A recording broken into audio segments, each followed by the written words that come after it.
In the club with my homies, trying to get a little VI, keep it down on the low key. You should know how it is. I saw the shorty, she was checking up on me. From the game, she was spitting in my ear. You would think that she knew me. Decided to cheat. Conversation got heavy. She had me feeling like she's ready to blow. Watch out! She's saying, come get me. So I got up and followed her to the floor. She said, baby, let's go. When I told her, I said, shorty got down, she said, come and get me. I got so caught up, forgot she told me. Her and my girl used to be the best of homies. Next thing I knew, she was all up on me screaming.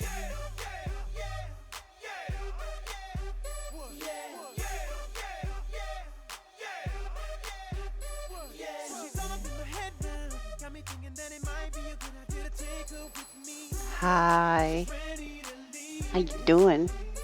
Oh, somebody new. Hello, Pete Scarpinetti. Did I say that right? Scarpinetti? Scarpinetti? Scarpinetti? I like Scarpinetti. That sounds right. Scarpinetti. I'm Italian. I should be able to do that. I know, right? I mean, but when you hear Usher, how can you not, right? He's from Atlanta, I think. I'm almost positive he's from Atlanta.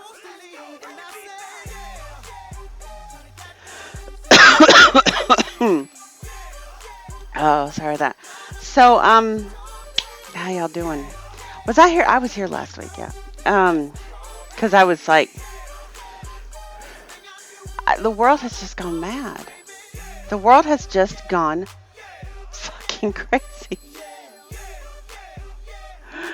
Isn't it tired from all that writing? Oh my God. You know what it is? It's okay. First of all, did I show you guys last week what happened? Hi, Yard Call. What's up? Last week when, okay, so we came back from DC, Virginia, and the very next night, our friend went into the hospital. We found out she had esophageal cancer. It's very advanced. The very next day, I came in to get back to work, and I had a mountain of orders, which I'm not complaining about. I'm not bitching about that at all. Thank you guys so much. But as I walked out the door, I realized that David had gone to Athens with my keys. Fortunately, not my car keys. Actually, I had my car keys, but he went to Athens with my house and work keys because he had taken my mom's car. And so, yeah, I walked out of my house, and I'm digging in my purse for my keys, and my phone fell out of my purse and fell smack on its face on the concrete. So you know what happens when when your phone falls on its face on concrete, right? Yeah. And I am fastidious. Pete, they have not officially canceled the show. They have not. I think they had won this show. Joe had some medical issues. He had a blood clot actually in his calf, and he was really bad off for a long time. They had to do bad surgery, and I mean, not bad surgery. I mean, they did good surgery, but they practically had to tear his whole calf open to get to it. It was really bad. And I think they have some other stuff going on, whatnot. So I think they, like I said, and between Scope and his new band and Nitro working a lot, and I mean, I think Nitro switched jobs. They had so much going on that they put Mud Envy on hold for a while. I think they've done like one this year. I mean, I know this is terrible to say that this year, it's October, but I want to say they did like one this year at some point, maybe two. They have not officially said that Mod Envy is done. Mod Envy is still a thing, but they have not been casting. I will say that actually. I mean, Joe definitely seems to be on the mend. He lost a ton of weight whenever he was in the hospital, and he looks pretty fantastic actually. And he's managed to keep it off, which is good. Um, and actually, last I saw a picture. It actually looks like Tiger's lost some weight too. I mean, they were both very svelte looking. They're a very svelte looking couple right now. So, um, yeah, they haven't really been around a lot. You know, like I did finally see there was some. Tiger started posting. I know, Dolores. I know it's gonna happen. It will happen. I've been lazy. Okay, I'm not lazy. I've been distracted. Um, yeah, I mean, it's not that they didn't look great before. They did look great before, but they're looking pretty, like I said, very svelte now. But they haven't been like even really keeping up with the channel either. You know, like I haven't gotten. I mean, I'm not sure what else is going on with them, to be honest with you. So, in any case, yeah, I will probably be moving this to my own channel at some point. Um, you know, it's Nitro, yeah, because they did move Mod Envy actually, Pete. They did move it to Friday nights. They did that a long time ago, actually, probably about a year ago or more. They moved it from Saturday to Friday nights. Still same time, 10 to midnight, but between Scope and his band and Nitro and his new job, they're just having a hard time getting everybody together. So, but you can come and see me. And you could definitely come and see me on my other channel, like when I move, because I'm gonna move. I know, Dolores, and honestly, to be honest, completely honest with you, I was a little worried about us doing the auction over on our own channel because I didn't think we'd have enough exposure. We certainly don't have enough subscribers over there, but the viewership for the auction was on par with what it has been in years past. So, my argument for keeping the show here was simply that I have the opportunity to have more exposure because there's more subscribers here. There's what, 4,000 subscribers, I think, here, 33.8 thousand, or 3,800 subscribers, whereas I have like 400 subscribers over on my own channel. And here, I'll put the link in the room for you, Pete. But do the right click, open another tab, or you're gonna lose me. So here's the link to my channel. Let me put it to Peggy Sigs. There you go. And then you can make sure you hit the subscribe button and the little bell. So when I move over there, yeah. But this is generally a sort of an advocacy DIY show. I want to start focusing more on the DIY stuff and the DIY products that Higgy Sigs offers, because that's where a lot of people are going right now, because the world has gone fucking mad. Yes, the world has gone mad. You've only used your Hexome. Yeah, I mean, the world has gone mad. And you're watching me on the phone. Hi. So, and I know it's difficult to chat and watch at the same time on a phone. So bravo for you on that. So yeah, I mean, I'm not always up and up on the latest hardware, and but I am pretty up and up on the latest advocacy. We're very, very involved in advocacy. And my husband is the president of the Georgia Smoke-Free Association. We're VTA members. I would consider Greg Connolly a friend. Like, he's not just somebody I follow on Facebook. He's like somebody that, like, when we see each other, we hug each other and shit. So, and Dimitri as well. So, what do I think about all this banning? That's what I'm saying. The world has gone mad. I try really, really, really hard to not let it get me down, But I mean, it's like every time I turn around, I had a friend come in yesterday. He's a vapor. He wasn't always a vapor. I don't know him from the vaping world. Actually, I know him from a previous life. Um, he came in yesterday and he told me, well, we talked about it, and I kind of highlighted what all was happening because he didn't know everything. He knew a little bit. He's kind of ignoring it though because he knows better. And but he does tree removal for a living, right? I know, right? Dolores, don't get me started. But so he sits there and he tells me that he did a job. Hi, Jesse. He did a job because I live in Atlanta and the CDC is in Atlanta, right? So he tells me that he did a job at this woman's house and she happened to be an epidemiologist for the CDC. And she saw him vape because he's got a little, I don't think it's called the Legend Mini, but he's got the little Aegis Legend. It's like the Aegis Legend Mini. It's the indestructible one, but it's a little bitty single battery mod. All right. And so he brings that with him on jobs because, he can drop it out of a tree, or run over it with a truck and it's indestructible. And he has dropped it out of a 50-foot tree or run over it with a truck and it's indestructible. So anyway, he vaped. And she just started having conniption fits, She's oh my God, that stuff is so bad for you, and da da da da da da, and just started going off. And he was like, whatever. Now here's the irony part of this. All right. I do not have my music on repeat. Look at that. Oh, where's my mouse? Okay. Let's start my playlist over again. There we go. All right.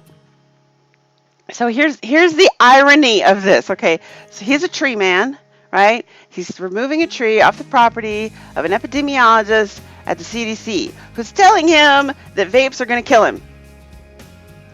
And then she proceeds to turn around and tell him, give him instructions on how to make a hemp product, a regular hemp product, contain THC.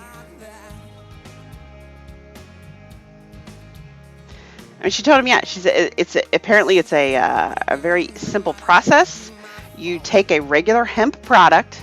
He didn't really say what. I don't know, it's like clothes or rope or paper or what. But you take a hemp product, you throw it into a pressure cooker with something else, something, I can't remember what it was he said, and you pressure cook it for whatever amount of time. And when it comes out, it will, like THC will form inside this hemp product. So now Georgia's not a legal state. Let me point this out to you, okay? Georgia, hello Sue and Cassie, how you doing? All right, so Georgia's not a legal state. So this woman proceeded to tell him that he needed to stop vaping and then turned around and told him how to make homemade THC. What the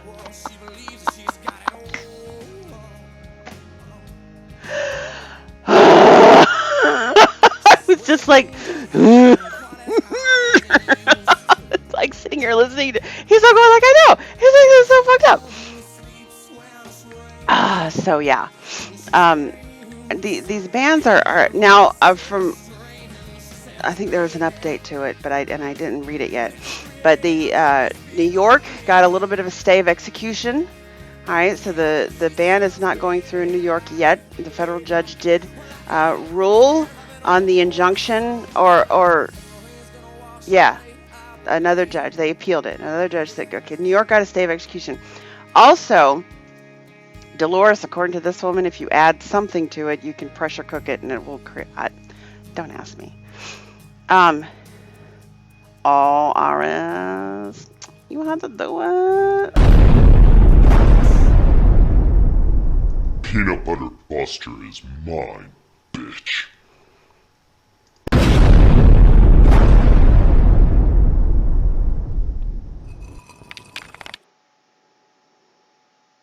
Key lime ice cream is mine.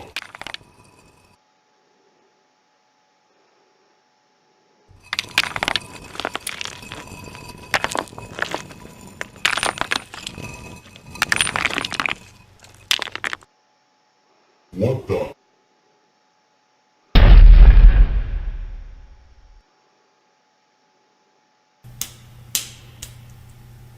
Who's that bitch now?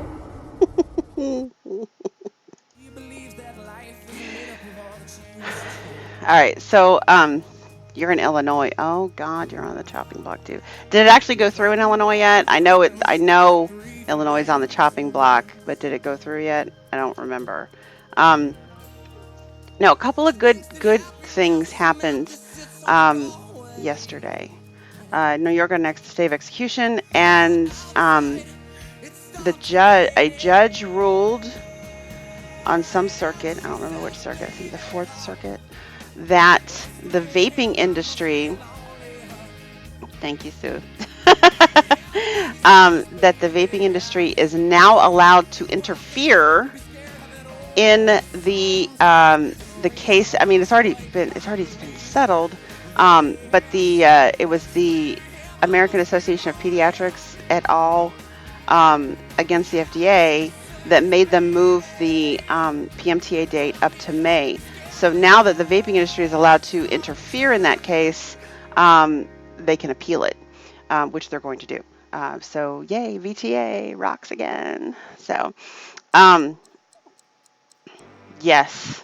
Actually, the Surgeon General has stock in tobacco companies, isn't that? So, RS, I saw that you posted earlier that you're running on 102 fever, and I can't even believe you're on a computer right now, because when I have 102 fever, all I want to do is sleep and stay buried under a mountain of blankets, and I'm usually not even, like, I'm too delirious to even watch TV when I have 102 fever. So I hope your fever has come down. But I thank you for being here because I love you. Not to worry, in Chicago anyway, the mayor has forgiven everybody their overdue library fines. That is so generous. What does that come up to? Like $6.58? Who has overdue library fines? Seriously, the libraries. Who goes to the library anymore? If I had, I oh my gosh. Okay. All right. Well, that's good. I'm glad to hear that. I know, right? You go to the library? That's interesting. There's a library. Well, I want to say there was a library that's just down the street from Higgy Sig's, and they closed down. It's now an activity center. I kind of want to go in there and see what it's about. But it's an activity center now because they put the library, they rebuilt the downtown Lilburn, like the city hall. It's really beautiful. It's a beautiful building now. And they put the library in there. I haven't been in there yet, though, but I heard it's pretty nice. Do your kids go to the library? That's cool. That's cool. Yes, I saw an art. I don't have it handy, but I did. I saw an article that said that the Surgeon General has stock. He has to get rid of it. Like, he's got, like, did we just get a new Surgeon General? Somebody is in like a 60-day period. He has to get rid of the stock, but he has stock in a tobacco company. I mean, it's probably a good stock to have. I mean, money wise. Aw, that's so sweet, RS. Seriously, if you guys want relationship, like hashtag relationship goals, check out RS and his lovely wife, Joyce. Overdue parking tickets. Does anybody know, actually, is there a statute of limitations on parking tickets? I actually have one. I have one from like 10 years ago. It was a bullshit parking ticket. I should have gone to court and fought it, actually. But I didn't. It's like, I don't know, it's like $50. I don't know, it's not much. They're not going to come chase me down. I don't live in the same county as where I got the parking. I got it in Atlanta. Here's what pissed me off, because I was driving down the road and I needed to make a phone call. So I pulled off into a side street and I pulled up to the curb. Okay? And pulled out my phone to make a phone call. Well, apparently I pulled too close to the intersection, and the cop walked up to me and tried to give me a parking ticket. And I'm like, I'll move. And he's like, nope, I'm giving you parking. I should have just driven away. I should have, but I didn't. Um, he's like, no, I'm giving you a parking ticket. And I'm like, but the car's running. I'm like, I'll move. And he was like, nope, you're getting a parking ticket. So he gave me a parking ticket. I mean, I wasn't there for like 30 seconds before he walked up to my car. And as I said, I was pulling out my phone to make a phone call so I could figure out where I was going or whatever. So, no, that's just it. It's not. It said that it was a 25. I don't know. I don't remember why I didn't. Well, I didn't pay it because it was bullshit. It was $25 if I paid it like within 30 days or something, and after that it was gonna be $50 if I paid it after that.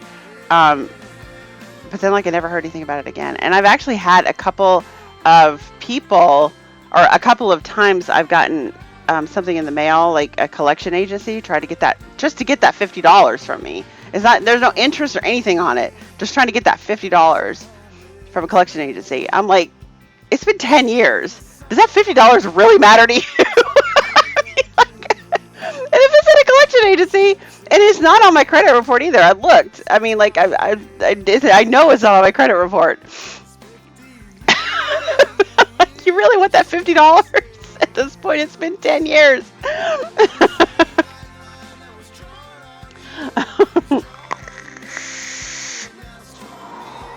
My dad got a court summons from a city a 9-hour drive from here for hitting someone with his car.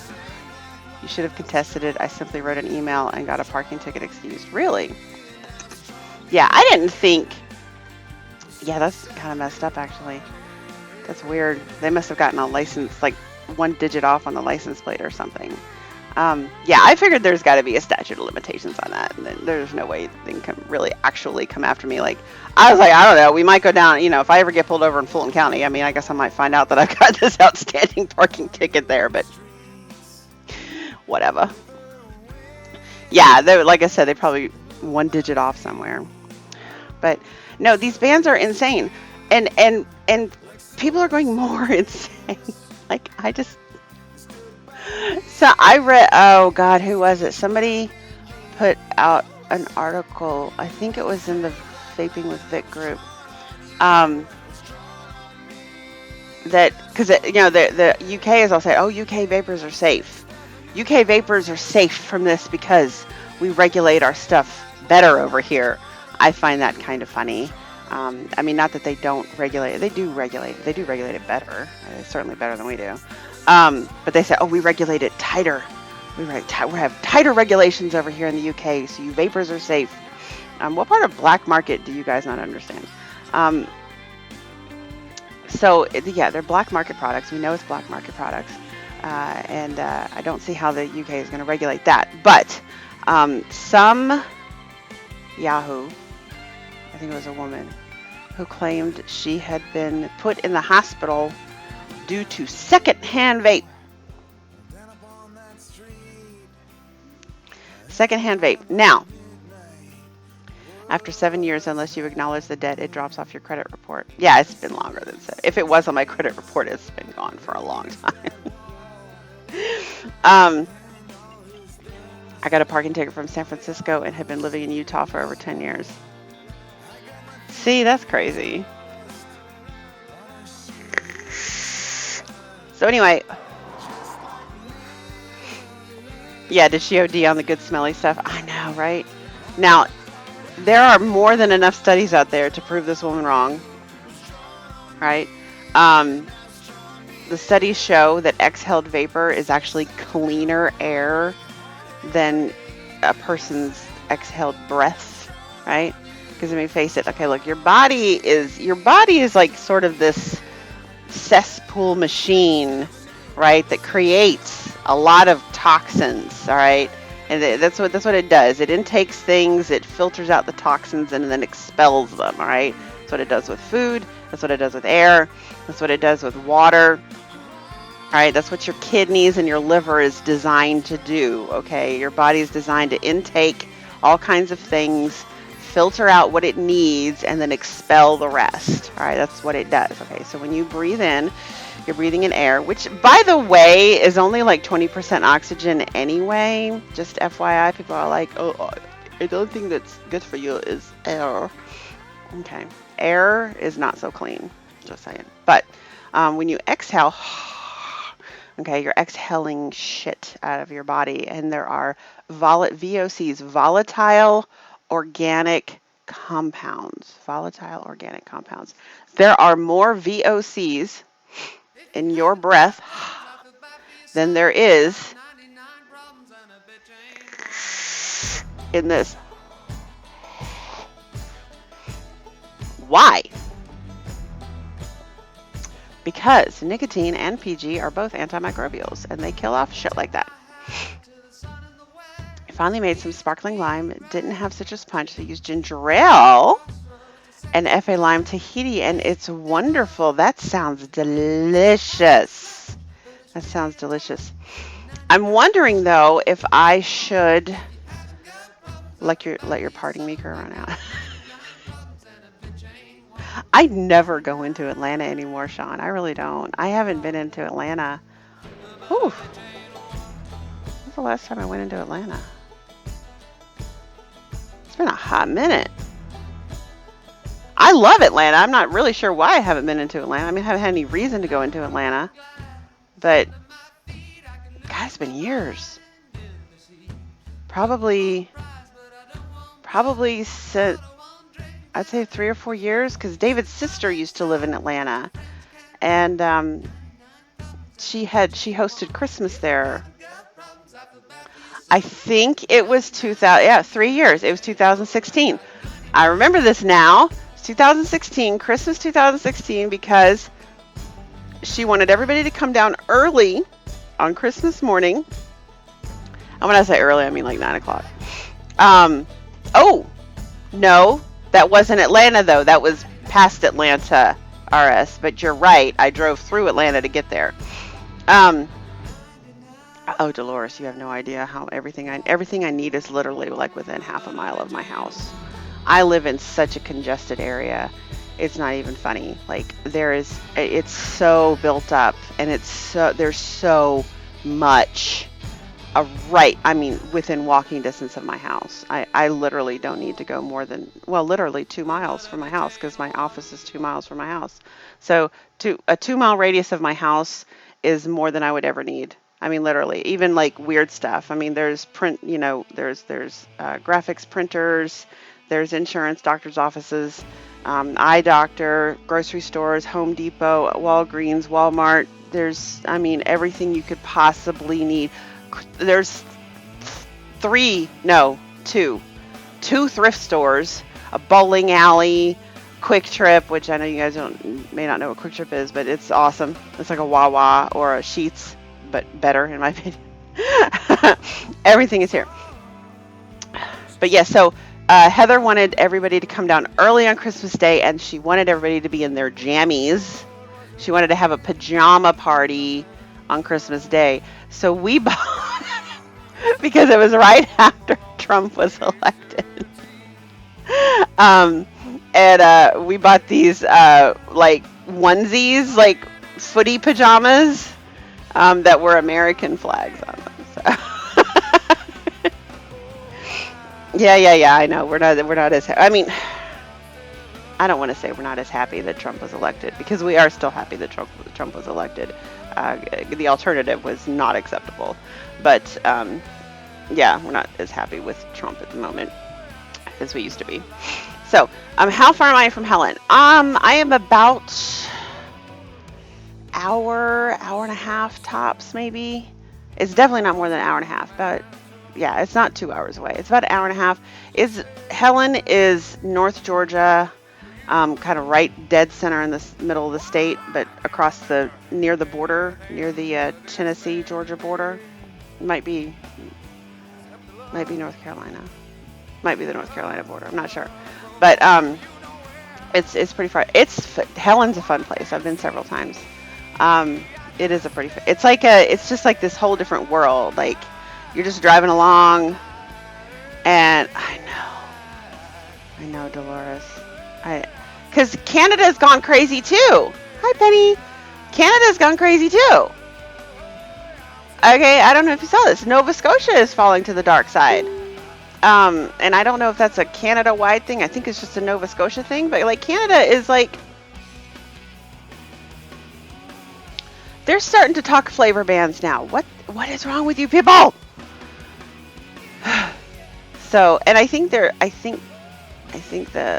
mysterious, I hate calling it that. They call it the mysterious vaping illness. It's not a mysterious vaping illness. It is lipoid pneumonia. It's caused by vaping oils, which does not happen when you buy from a reputable vape manufacturer.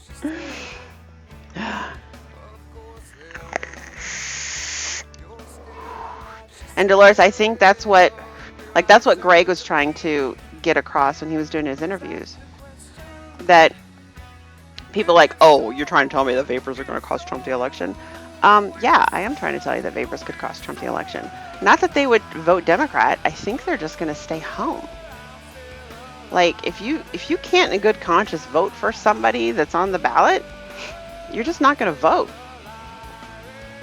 And and that, you know, that basically could have the same effect as, you know, I don't know. It's just very complicated. So yeah, no, I feel for you. We have another year to go. So, I mean, there will be an election this year. I'm not exactly sure for what. Definitely much smaller elections. Our election day is what, the first Tuesday of November. So it'll be November 5th will be our election day. But it's a very, very small. It'll be small, like local elections that are going on. Next year, of course, is going to be the big one. So yeah.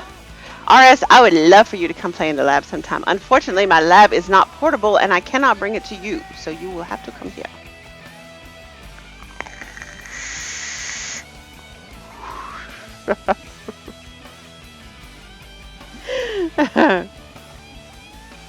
Take away all the warning labels, all the stupid people will be gone. I saw, again, people are crazy. It was a video, so it was real. I mean, I guess it could have been some sort of deep fake thing, but I doubt it. It was real.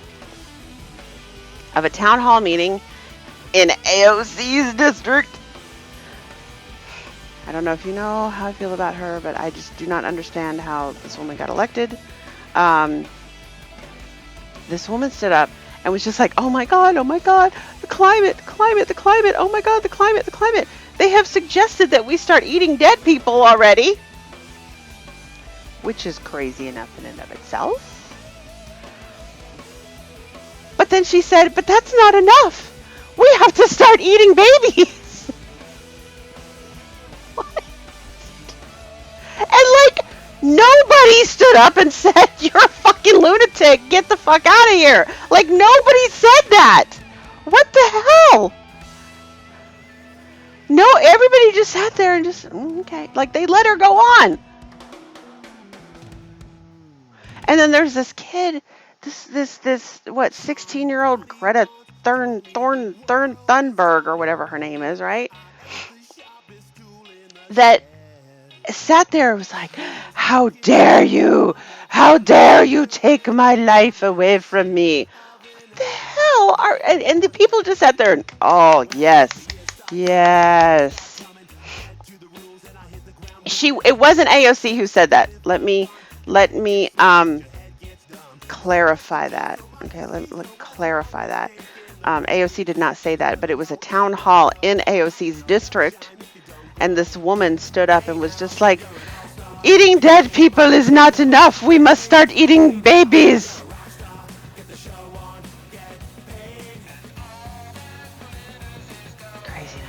Craziness.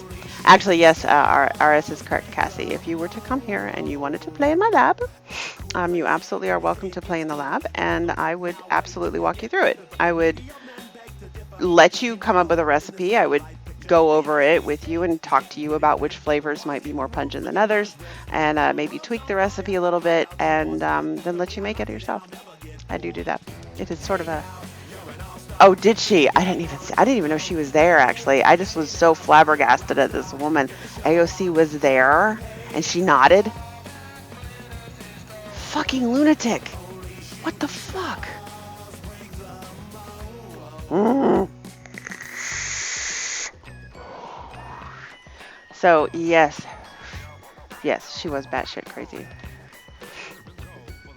Um, so as of right now, we have 3 states that we know of that actually have their heads screwed on straight. We have Arizona. We have Utah, surprisingly. And we have Alabama. All right. Do you do video conference lab visits? I've never done that before. I like, what would be the purpose of that? Like, what would we do? Like, I would be in the lab and you would tell me what you want me to make, kind of thing. Like, it's kind of it has to sort of be a on-site thing, right? Because it's sort of technically not really legal, okay? You're not really allowed to just make whatever you want in the lab. So it's more of an on-site, under the table kind of thing. She rolled her eyes a lot. Well, that's good. It's good. But okay, so we have helping with recipes for beginner DIY. Oh. I think that would have to be more like probably stick that to a webcasting kind of thing. But, what was I going to say? Shoot, I was on something. Oh, Utah, Alabama, Arizona. Those are the 3. Now, Arizona, the governor has said, well, wait a minute, this ban thing is just stupid. And I'm not, not jumping on this bandwagon. Utah said, Utah put out actual legislation, actually, right? After lots of searching, the scuba coily tools have been found. Nice! Yes, this is the show topic is a DIY show. All right, so Utah put out legislation, and the legislation was amazing. It's perfect. It was so perfect. For those of you who do not know, Utah has put out legislation that has defined a specialty tobacco retail store, right? Now if you want to be a specialty tobacco retail store, you have to get specialty licensing for it, which I am so on board with. I am so yes, and more yes, right? All right. So you have a specialty tobacco retail store with a specialty tobacco retail license. And only people who have a specialty tobacco license can sell flavors.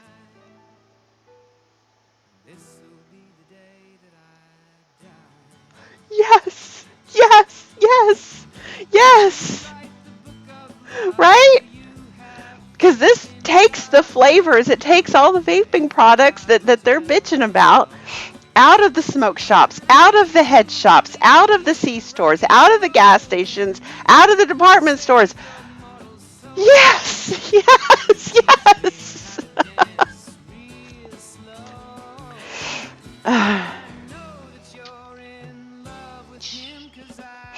All right, so yeah, Utah still has an online ban, but yes, this is so perfect, right? So I mean, I saw that, I sent that to David immediately. I said, get this in the governor's hands like yesterday,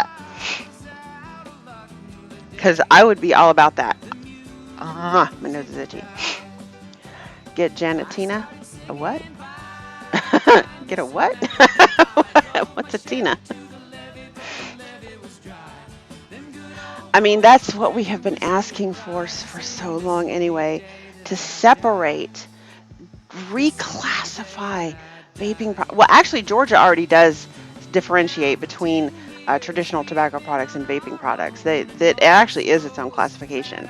So to have a specialty license for that and to only let the flavors be in those, yes, and more yes. Like, you can't say yes enough to that. I was so impressed with Utah's legislation.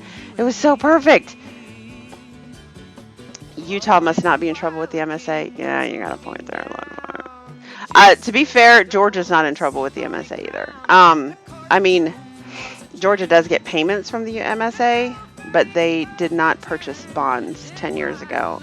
So they don't have any, their MSA payments, they just take them yearly. What they do with them, obviously, is up for debate.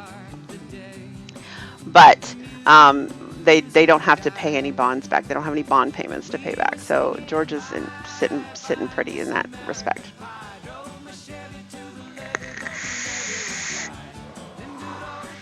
The only thing that isn't a tobacco product is batteries. Everything else is.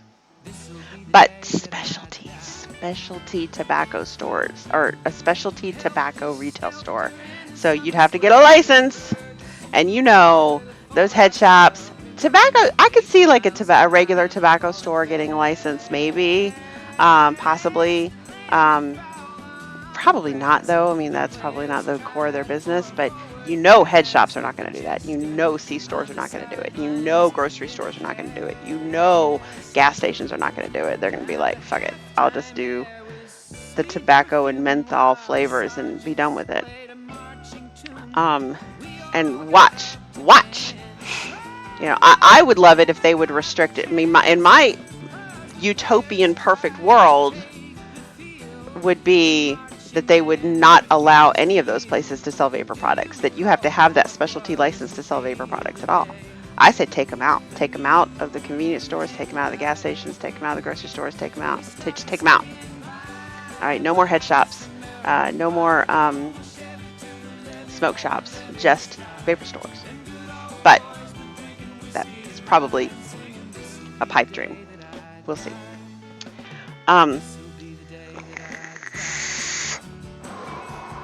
So yeah, these bans are insane, and we are definitely in communication with our governor. Well, the GSFA is, I should say. Well, you know what? Not even the GSFA. The lobbyist is in communication with the governor. The GSFA lobbyist is in communication with them. So hopefully we're going to get the GSFA. I say we. I'm not really a board member, but I'm married to one. We'll get a meeting with the governor soon. So, if it works like Ohio, the C stores already have those licenses. Only way to sell flavored cigars. I don't know. I mean, I wasn't able to read the whole thing, but I mean, I got the gist of it, and I got the impression that a specialty tobacco store license was going to be something that would be a little bit more difficult to get. And I'm okay with that. I don't know if it's going to be more expensive, or if it's going to be like you have to prove, that you sell a certain percentage of these products, or what. I don't know. Yes, capping the NIC level to 25 would be so awesome. If you cap the, and that would be, I would love that on a federal level, right? Cap the NIC level to 25 and literally wipe Juul off the planet. I'm all about it, right? Because I tell you, that's what that's what my representative took the meeting with us when we were in D.C. That never happens, guys. You never actually get to meet the man, right? And he sat there with us, and he said to me, so if, let's just say we were able to put Juul out of business tomorrow, you guys wouldn't be upset about that? And we're like, fuck no. No, we didn't say that. But we were inside. We're like, fuck no, we'd have a party. We did tell them we'd have a party, though. I was like, yeah, no, it'd be a celebration. Because it's been a thorn in our side. Oh, yes, that's the other thing. They do have to put up warning signs. And let me show you guys an example of that. They have to put up a warning sign warning people of the dangers of vaping illicit THC cartridges. When I say illicit, I mean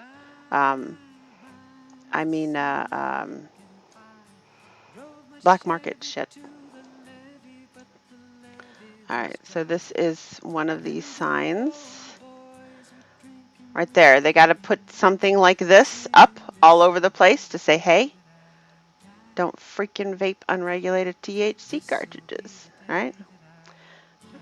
Here's another one. Looks like the same one.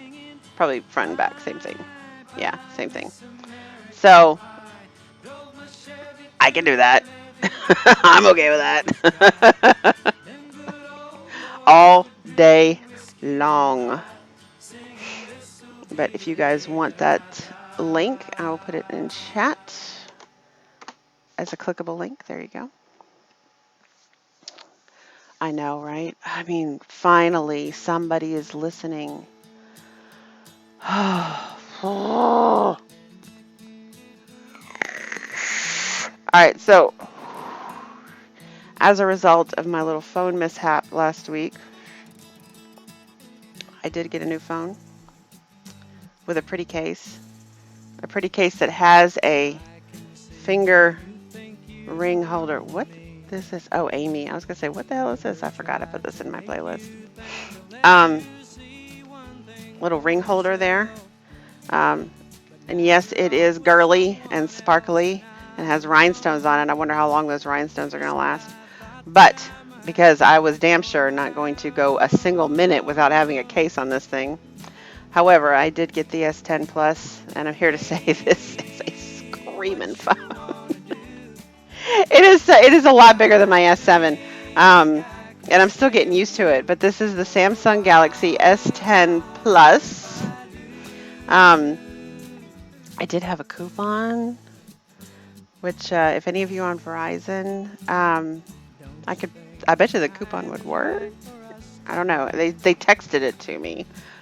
Tell me they're not listening, right? Because you know they pay attention to how often you log into the site and if you're shopping for phones, right? Because like I started logging into the site like every day and looking at the phones and looking at the prices and all that kind of stuff, and looking at the payments and whatnot. And so of course then immediately in my Facebook feed starts popping up, ads for the Samsung Galaxies and ads for Verizon and that kind of thing. And then both David and I got a text simultaneously one night last week with a coupon code to get $200 off of your trade-in. $200 off. I gotta send my phone in. I gotta factory reset it and send it back in. Did I show you? I show you guys my phone. I have it right over here. It's so sad. I've had this phone for 3 years with nary a scratch on it. Look what I did. Look at that. I mean, I did it right. Look at all those scratches. Look at all those cracks. I mean, I fucked it up good. I'm so mad. So, anyway, I have my envelope here to send back my old phone. Which, here, tell me that this is funny, right? They FedExed me an envelope, a trade-in envelope, to send my phone back with a UPS sticker in it.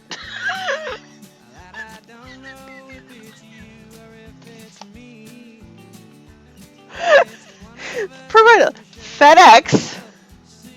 Something in here. Oh, trash. FedEx. A UPS sticker.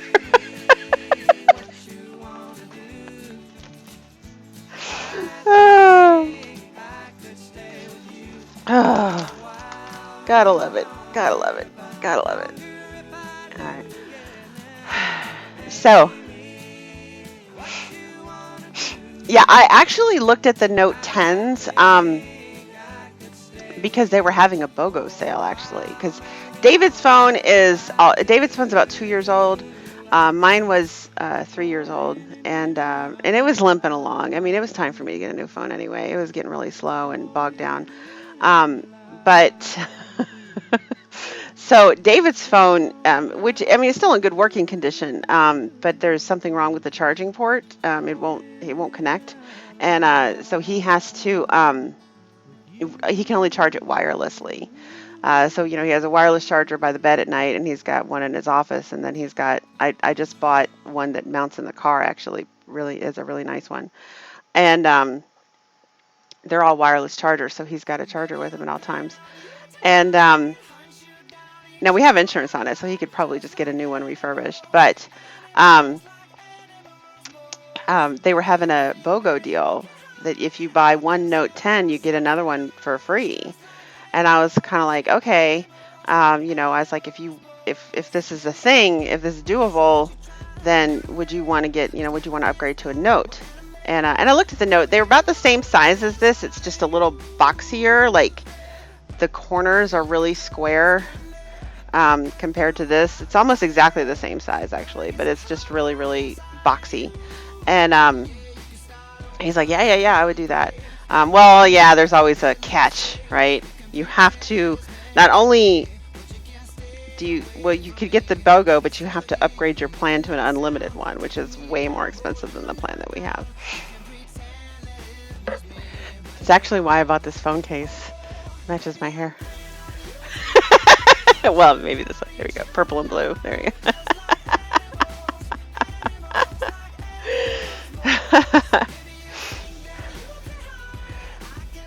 How the hell to spell? Let's see. Wait. Oh, wait. What did you say? What about Pence? How the hell to spell this idiot's name? Did you say something before that, Steven? I don't see anything. Oh, I'm on top chat, live chat. There you go. It might be true that Pence is behind this vaping prohibition shit in favor of tobacco cig industries. I mean, Pence did Utah did the online thing a long time ago. Okay, like 2016, 2017 maybe. Utah did the online thing forever ago. Pence, though, if you like looked it up, actually, Pence tried to kill vaping in Indiana. Actually, he did kill vaping in Indiana. He signed a bill, and it took some digging actually to find out why the bill was so crazy. All right, the bill in Indiana that passed, he signed this fucker. All right, it required like ridiculous levels of testing and security. That was the craziness. All right, here's the corruption behind it. All right, yeah, when he was governor in Indiana, he signed a bill that said not only, and they still have the licensing in Indiana. I cannot sell my product in Indiana if I don't get an Indiana license. And it's like, it's actually not unreasonable. I think it's $1,500 for like 3 years, I think. And you get issued like a number and everything. But the only way to get a license initially was that you had to store like these batch samples, right? And you had to store them for X number of years. You had to take batch samples and store them for X number of years. But you also had to have, and when I'm not even kidding when I say this, you had to have casino level security on your lab. Okay, we're talking 24-hour monitored video camera by a third party monitoring system, or by a third-party monitoring company that would watch your lab 24/7. Okay, you had to have like all these kind of like, and you had to have specialty locks on your lab and on your nicotine storage, whatever you put your nicotine in, right? You had to have like these specialty locks, 24-hour, like casino level monitoring, right? If you don't know what kind of monitoring casinos have, I mean, it's like insane. There's like cameras every 6 inches, and people are watching you at all times in a casino. And so a little bit of digging showed that it had nothing to do with the vaping industry at all. What it was is that Indiana was attempting to bring the casino business into the state, because there was only one firm like in the country, or maybe it was in the state. No, I think it was in the country. There's only one firm in the country that actually met the security requirements for these for this bill. But this firm, you know, if they brought casinos into the state, there might only be 2 or 3 of them. And so it wouldn't be worth it to this firm to only take on 2 or 3 accounts. So they were doing it in order to be able to hand them 3 casinos and 300 vape shops. Like, that was the reason. That was the corrupted reason behind it. They tried. I need you to get a California license. Penny, I'm only going to say this one time. Take it how you will. I consider you a friend. Okay? You are my friend. I am a private citizen. I promise you that a package from Higgy 6 will never ship to you. However, as my friend and a private citizen, I have no problem shipping you a package. Okay? All right. Let's move on. So, so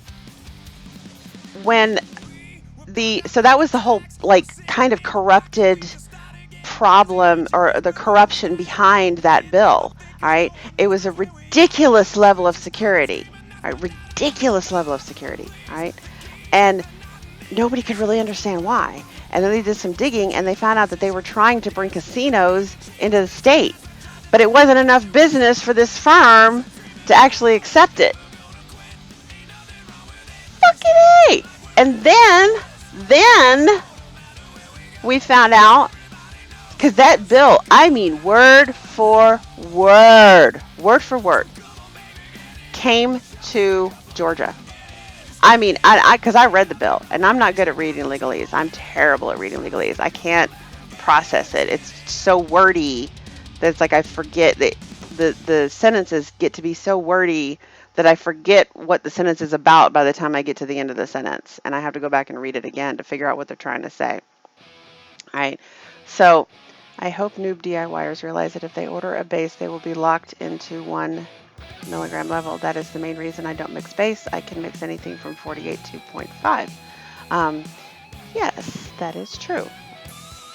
If you order a base from us and you want to increase your nicotine level, you're going to have to add nicotine to the base, or the bottle for that matter, to sort of nick it up.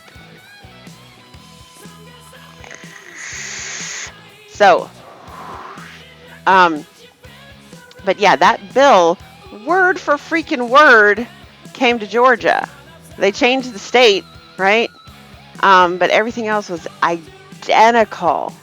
And I tell you what, GSFA stepped up. They stopped that bill in its tracks. And that was like 2 years ago, I think, that bill came to Georgia, and it went nowhere. Because no. It became so, once you started looking at the bigger picture and you started finding out that and Georgia was trying to bring casinos into the state, and that was the reason why. How messed up is that? Because of casinos. They want to punish the vaping industry to bring casinos into the state. It's all about the money. I have 4 bottles of Worth It, 2 bottles of tiramisu. Came out perfect. Buddy wants one of the bottles of Worth It. That's awesome. I'm so glad you like it. Yay! Now, I generally go over like a DIY thing, like from scratch, right? Last week, what I did though is I showed you guys how easy it was to mix with Higgy concentrates. And if you would like me to go over that again, I will. Because you can buy pre-mixed concentrates from us. When I say pre-mixed, I mean like the recipe's already done for you. You don't have to mix different flavors. Now, most DIYers up to this point have really enjoy kind of mixing the different flavors together and coming up with something. But for a lot of people that are DIYing now, and believe me, that is definitely becoming apparent, that people are buying more concentrates. I had one guy, new customer, came in just the other day, got 20 10 ml bottles of concentrate. And I was like, hell yeah, that's the way you do it. It's awesome. So like that's how you do Higgies, right? Because each bottle of like a 10 ml bottle is going to make you roughly about 230 mls, right? Don't forget yes, Balls Sonic came to me, or he called me actually, and he said, hey, check this out. Because he wanted to ask me if, you know what, I'll show you guys the picture actually. He asked me if this was, he wanted to find out if it was a the milliliters, basically, because it said 8 ounce, right? And he wanted to make sure that 8 ounces is 240 milliliters, which it is. So Harbor Freight has these for super cheap. He sent me this picture right here. Obviously, this is for making a large amount of e-liquid, so make sure it's a flavor you like. Right there. So these are 8-ounce bottles. They have the Yorker cap. Now, for those of you who have children, please be careful, okay? These do not have any sort of child-resistant cap on them, all right? These are not legal by any stretch of the imagination. I will never, ever, ever, ever send you a bottle that looks like this, okay? Because yeah, all you have to do is pop that little red thing off the top, and they're great. I have plenty of Yorker spouts here. I use them, all right? But they're not childproof at all. All right, so if you have children, make sure your children know to stay the fuck away from your e-liquid. Please, please don't be part of the problem. Okay. Hope just in case my message isn't getting through, please, please don't be part of the problem. Anyway, so you can get those at Harbor Freight for like next to nothing, he was telling me about, and he said it was awesome. Yes. Can you ship flavorings to Massachusetts? I have Nick. Yes, I can, Colts. I absolutely will ship you flavorings. You know, like again. All right, I'm only going to say that. Okay, I'm going to say it twice now. All right, Colt. No package from Higgy Sigs will come to your door. But your good friend Jennifer, who's a private citizen, has no problem shipping you a package.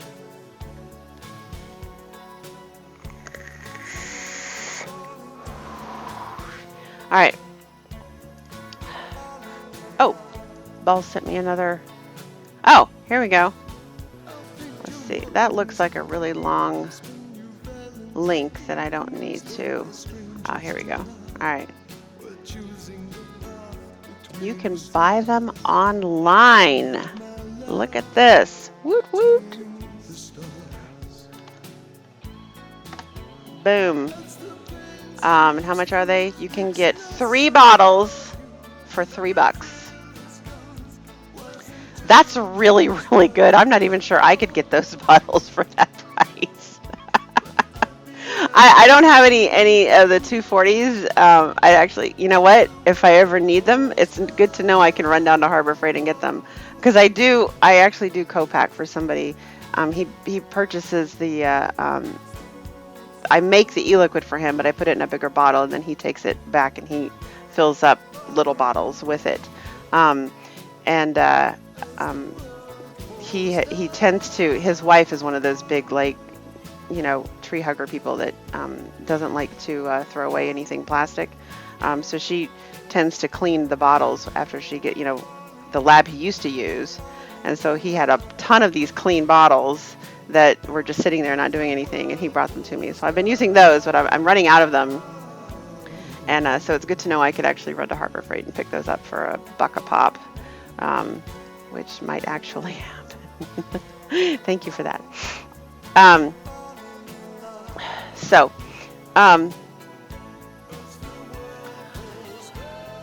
The only thing you use a Yorker bottle for is PG&VG. Yorker bottle, I mean, seriously, if you are not worried about the whole child-resistant cap thing, you're pretty...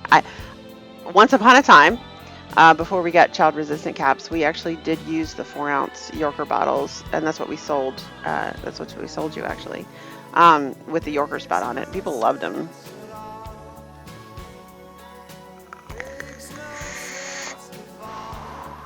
Excellent, Colt. Love to hear that. If they are not good for food, they will not be good for e-juice. Oh, wait. I know David hates DC TV shows, but he needs to watch this year's crossover, Crisis on Infinite Earths. They're bringing back Smallville's Clark Kent, Lois Lane, and maybe Lex. Oh. Not for food use? Ooh, does that say not for food use?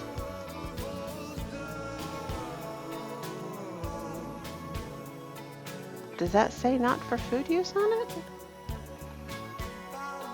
it? Ideal for holding non-caustic liquids, powders, or lotions. Secured with convenient twist cap. Blah, blah, blah, blah, blah. Great for shopper home. It says not for food use. Huh. What does it say it's made of? Durable polyethylene construction. It doesn't say if it's probably LDPE. I mean, it looks like LDPE. Huh. It does say not for food use. Look at that. It doesn't say what they're doesn't say what they're made of.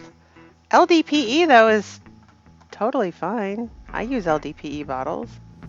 It's weird. Huh.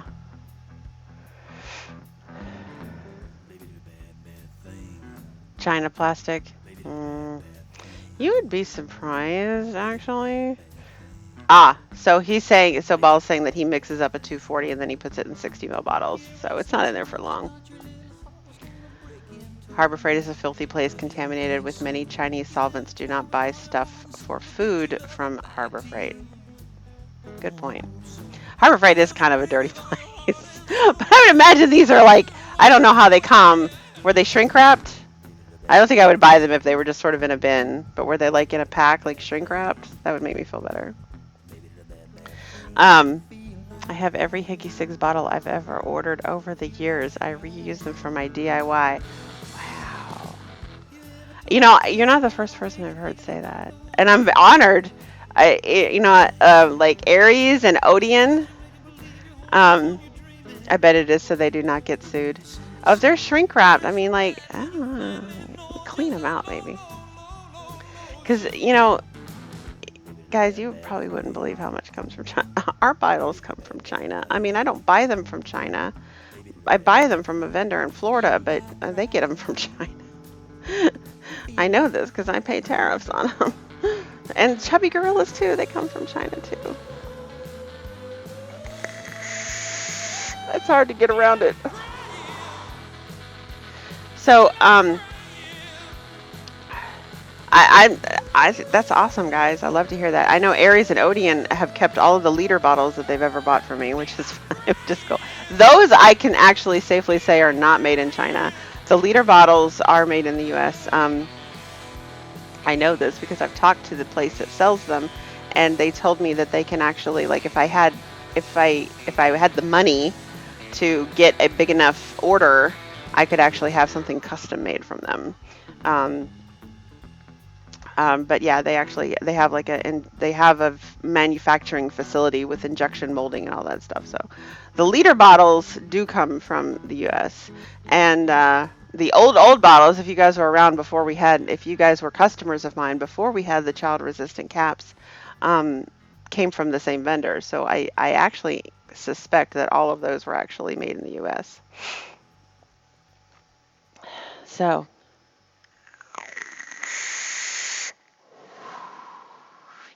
Oh, and Burt Ward is a character. Kevin Conroy is in the animated series going to play older Batman. You need to tell all this stuff to David, Cassie. I'm not going to remember.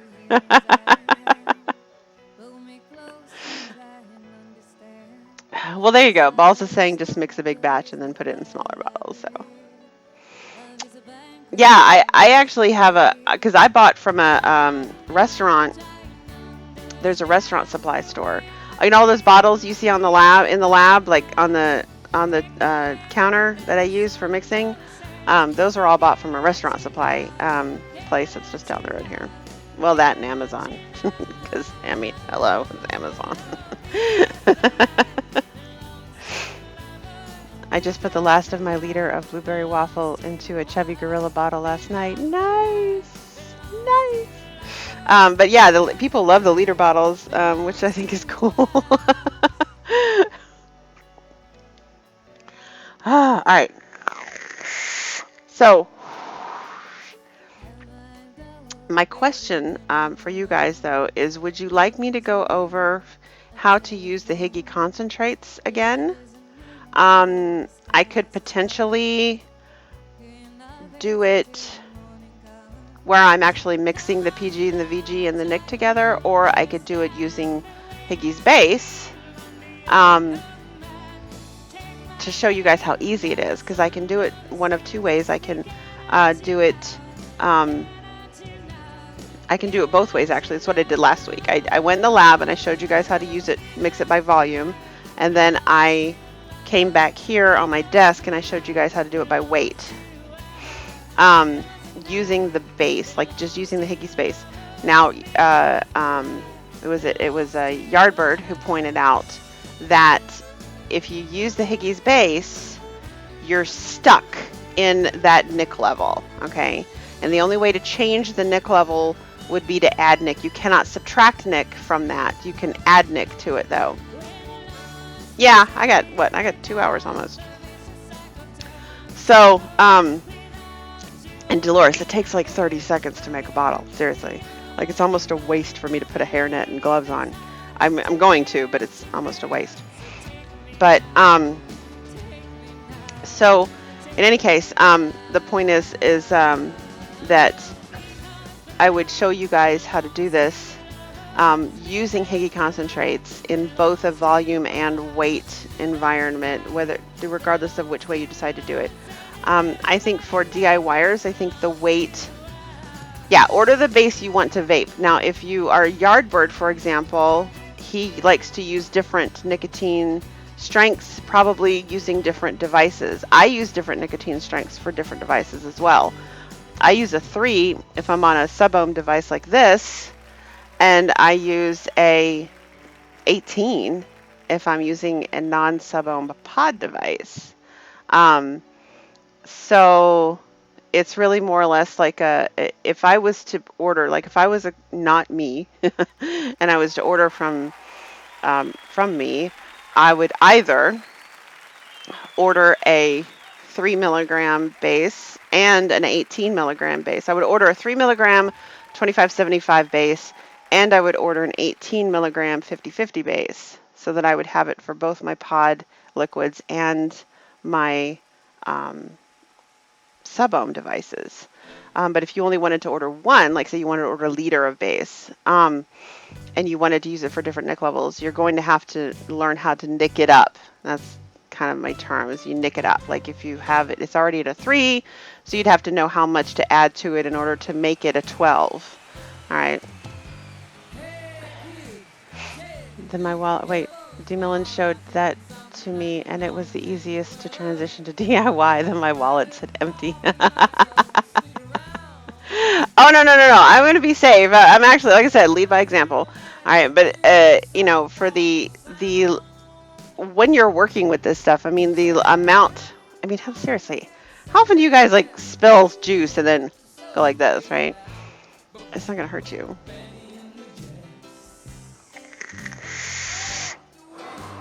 I think the main thing noobs need to look out for is if there is one or more vapor at various nick levels in their abode, they will need more than one base. Very good point. So yeah, the base is pre-mixed to a specific nick level, okay? And that is what, the whole reason for that is to make it easy for you guys, all right?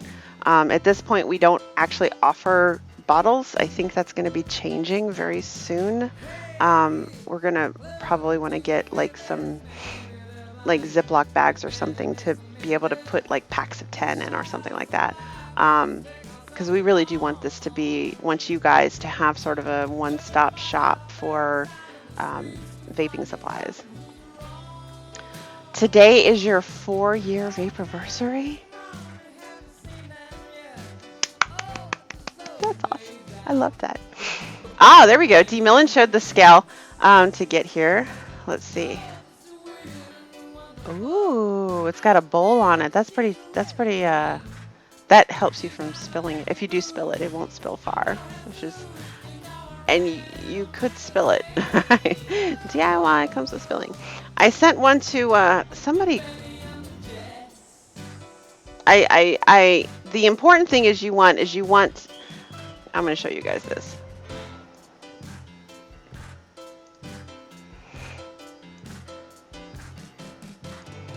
Okay, So this is the scale that D. Millen suggested. It's a little pricey. It's $35, almost $36. You can certainly get ones that are cheaper, right? But, oh, and you can't even read that. All right, you know what? I'm going to get rid of it. I'm going to do this better.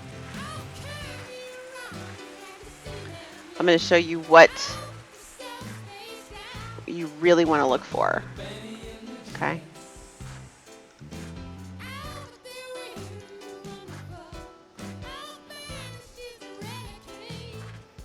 Right here. That's what you want to look for. Okay. You want it to go to 1/100ths of a gram. All right. That's the big thing right there. 500 gram capacity is nice. 300 would probably work depending on how big a bottles you make. A 500 gram capacity is actually would probably work for about half a liter.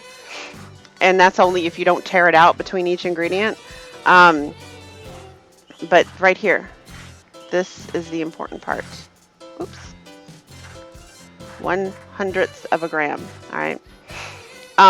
I also think that, to me, this is actually important too. Not that it takes 4 batteries, but that it takes AA batteries. All right.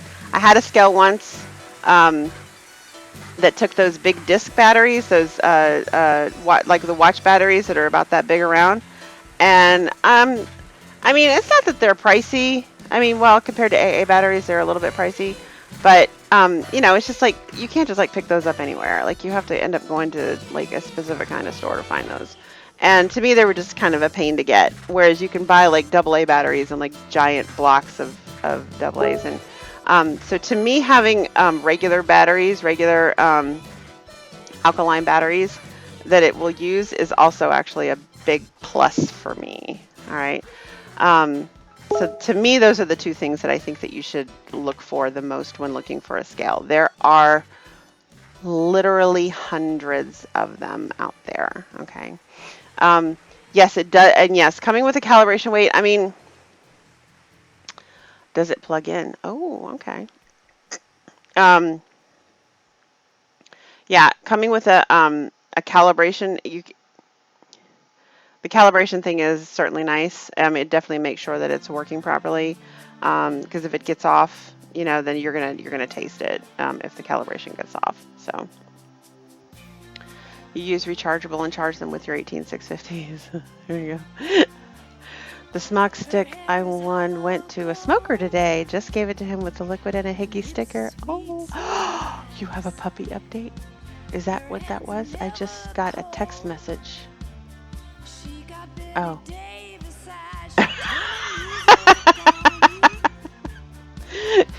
Kia said, since you had millions of SKUs, do you recall the deadline for e-liquid to be registered with the FDA? Working on a little project, and I'm sure you have a small amount of PTSD associated with the event.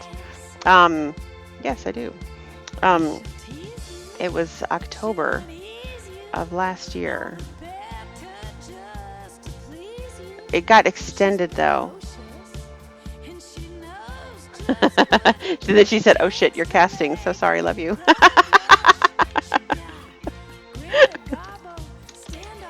I'm laughing with the audience.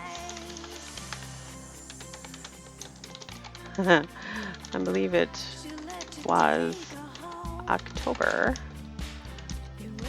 last year after the extension was September 30th. Got extended 10 days. So 10, 10, 18. There we go.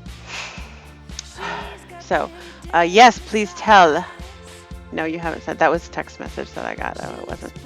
Lit5 will send me pictures and I will show you puppy pictures because I love puppy pictures. Have you seen Rock Mr.? Are those of you... Oh, and here we go. And Dolores says hi. The battery time. Yeah, my scale does that too. The battery times out stupid fast. unless unless it's moving, like unless you keep adding something to it or taking something off of it, kind of thing. Like the numbers have to keep moving, or it times out in like, I don't know, like 20 seconds, 30 seconds. It doesn't take long for it to shut off. So, she says that's why I couldn't find it in December's paper shit. Grr. Hi, Dolores. Hi, Michelle. So, anyway, oh, Facebook. Yes, Facebook puppy pictures. Oh, I don't have it yet. Where did you send it? Did you send it to the Higgy 6 page? Somebody's here. I forgot to lock the door. I hope you're not trying to kill me. Not tonight, he says.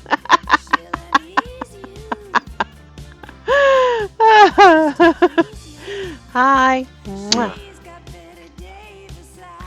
So, Michelle just got here. Hello. Anyway, all right. So we're going to go over how to DIY with Higgy bases. To me, I don't have it. Why do I not? Let me refresh. Why do I not have it? I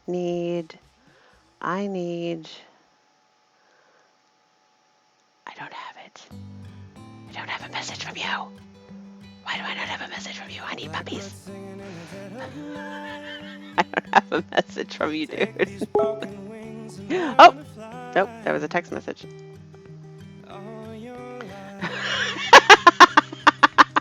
Kia's locking in. She said, fuck this paperwork. You just rolled out of bed. Woman, it's 8:30 at night.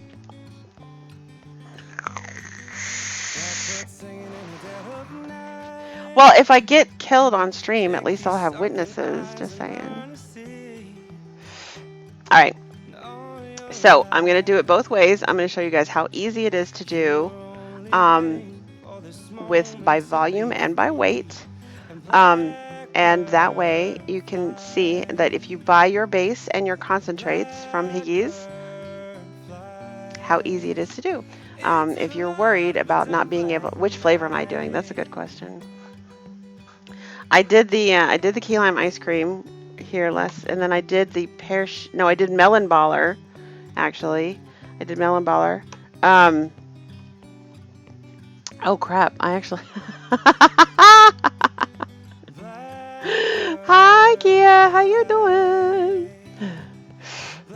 Did I ever find the adapters for the tobacco? Oh, that's for Michelle. No problem.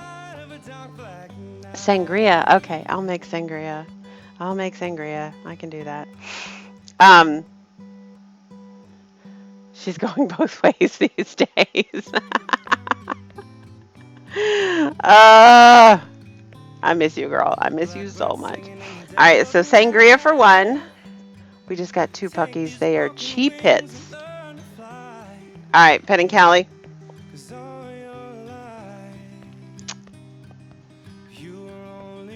How does that happen? I mean, seriously. How does that happen? Obviously, it had to be a male Chihuahua, but still. I mean, the pit would have had to be lying down, like taking a nap when the Chihuahua.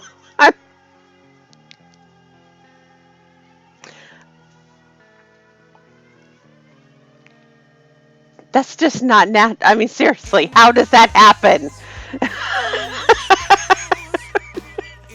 I mean, you.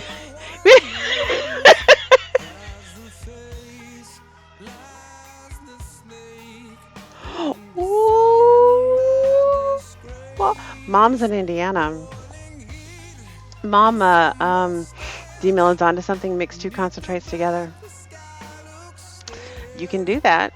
You can do that. I can, you can definitely mix 2 concentrates together. That's totally a thing, right? Well, the problem, Dolores, is that if a male pit bull were to mount a female Chihuahua, that poor Chihuahua might explode with the litter she's carrying. So it would have to be a female pit. See what I'm saying? The big dog can carry the medium-sized dog litter, but I don't think a Chihuahua could carry any sort of litter that was birthed from a pit bull DNA. You know what I'm saying? You're drinking some delicious Nilla Please coffee. Nice. That'll wake you up. They had help. They had help? Who would help that happen? I'm kind of traumatized by this right now, Penny. Their grandpa was an American pit. Uh-huh. But you're still talking a pit mating with a Chihuahua.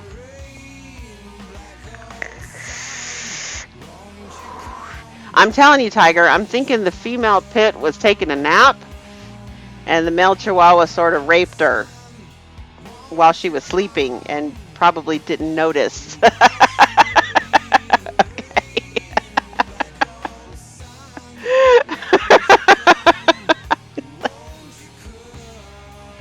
Yeah, it had to have been. Like, there's just no other way to do that unless it's, yes, artificial insemination. But why would you do that? And yes, it could not have been a female Chihuahua. Like I said, the female Chihuahua would end up exploding, carrying around a litter of half pit bull dogs. That would be the meanest pit bull ever. It would be, yes, and David pointed out too, it would be the meanest pit bull ever. Chihuahuas are mean. They do not have good temperaments.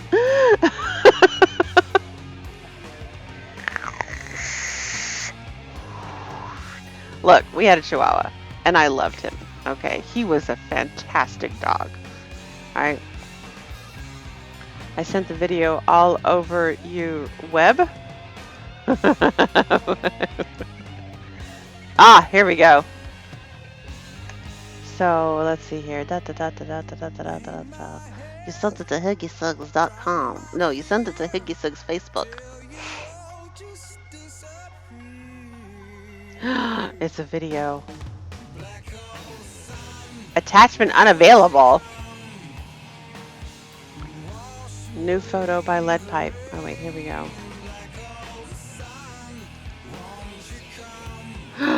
Oh my gosh, look at this. Okay, wait. Oh.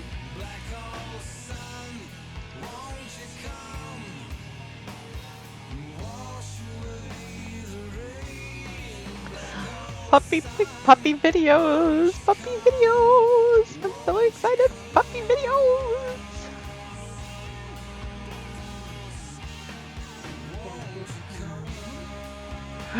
Oh, look at those sweet old babies nursing. Oh my gosh, they're so cute. They're so tiny. Oh, I want to eat them alive. Oh, they're so hungry. Oh, look at them. Oh, those sweet little babies. If you had an S10, that video would be crisp as fuck. I'm telling you.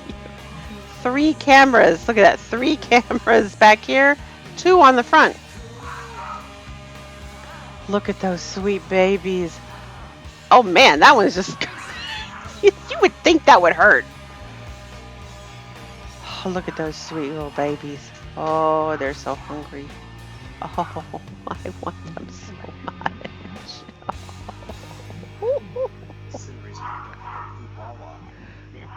A Poo-Wah-Wah? A Cheepoo does. David said that's got to be a vicious dog. A Cheepoo. He says poodles are meaner than chihuahuas. Chihuahuas are very territorial animals. Okay, they really are. Oh, that's just so cute. They're mean, but yeah, they're rather harmless because they're like this big. So that was so sweet, Lead Pipe. Thank you so much. But now I have to answer you because you sent it to me on HiggySugs. So, all right. So cute. Thank you so much. I love it. Hello, Laticus. How you doing? You do have an S10? Really? It looked a little grainy. I would be upset. They named the pup Enzo. Oh, that's so sweet. Oh, did RS leave? I hope you feel better. He's probably already gone, but I hope you feel better. All right, so. They have her working in a room filled with fake cockroaches? I would be nope, nope, nope, and up on out of there. Nope, nope, no, no. Even if they're fake, I don't care. All right, so, it looked like there were about 5 pups there. Anyway, all right, so we're gonna do sangria. You want to mix 2 together? What are we gonna mix together? I'm trying to think. What have I mixed together? I'm trying to think of what people I know mix. I know I have one customer that likes to mix RY4 and butterscotch. I have another customer that likes to mix strawberry and menthol. I have another customer that likes to mix Type M with Desert Ship.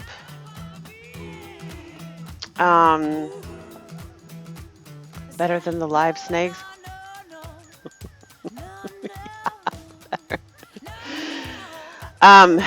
So let's see here. You want to mix 2 together. What would sangria go good with?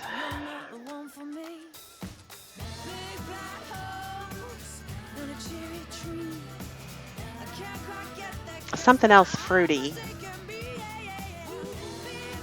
Something else fruity. Something, let's see. Sangria.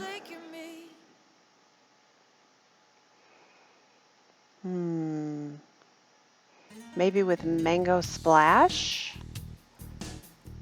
That might go good together. Strawberry and horchata. All right. I don't offer, and I guess I could offer. Now that, ooh. Sangria and Aries Ram.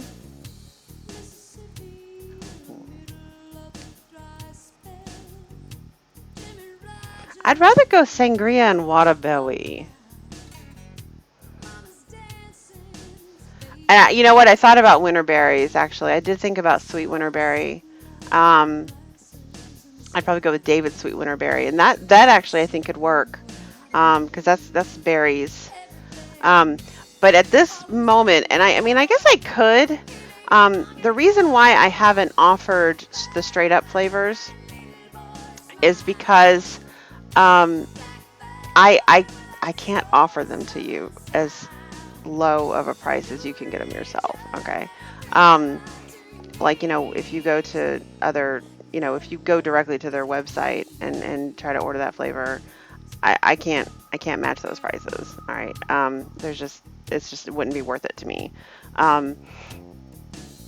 It's a matter of, our prices are priced where they are to be competitive, but also because they're exclusive, right? You can't get these flavors anywhere else because they're ours. We created them. But in light of all these flavor bans, it might be something I could start doing as to banana and churro. I know that's David, that's Scuba's favorite, actually. I do have I think I have the banana churro. Did I put the banana churro up on the website? I think, didn't I? Or I was going to. Mango rice dough and ice cream. What? No, we're talking about using existing Hickey flavors to show you guys how easy it is to DIY with Hickey concentrates. All right. So I'll do I'll do banana churro. All right, because I've actually already done I've done that before. It's one of Scuba's favorites. Scuba likes the banana churro.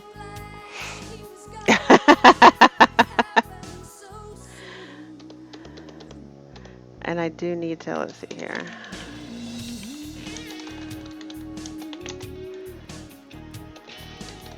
Let me get the amounts that I'm gonna need.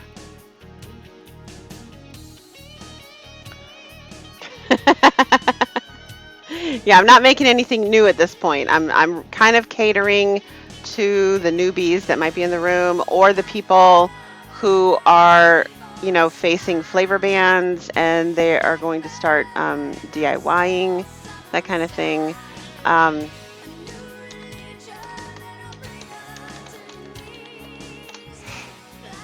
and so that, when you can buy the Higgy concentrates and the Higgy unflavored e-liquid, and you can mix them together yourself. And I just want to be able to show you guys how easy that is. Anybody who might be in the room who's facing this right now, and they, especially people who don't want to, but they don't have a choice, right? So I want to make this as easy for you as possible. Okay, as easy as possible.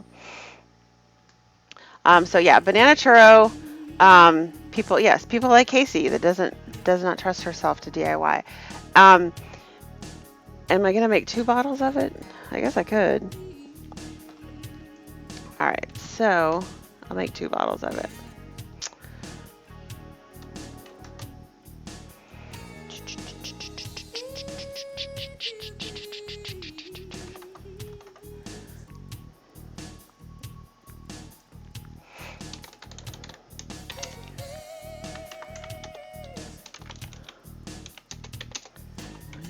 There we go. All right.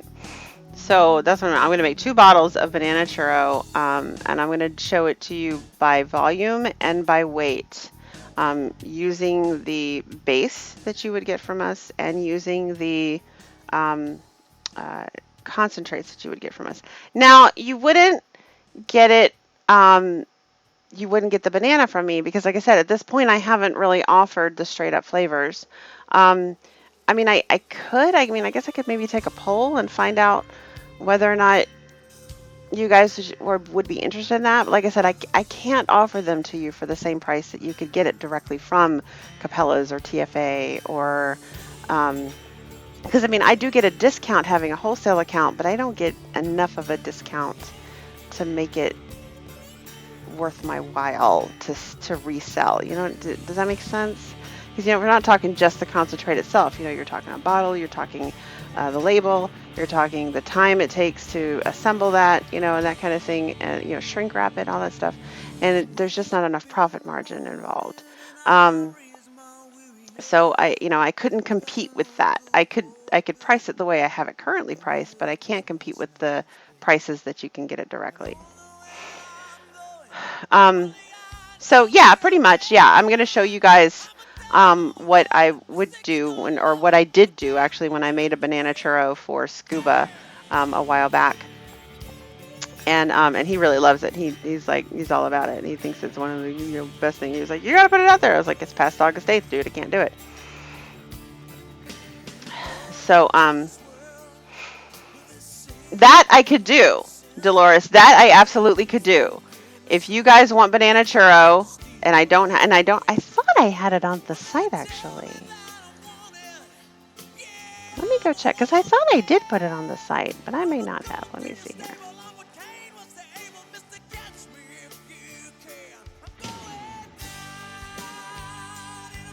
Banana pudding, banoffee pie, bear buns. No, I guess I didn't. There might be, you know what? Do I have regular churro on here?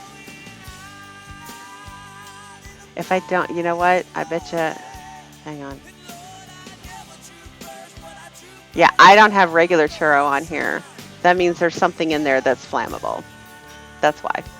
But however, most likely, and I have to go through my, I have to finish doing the calculations. I was actually calculating up the flash point of all of the recipes that we have.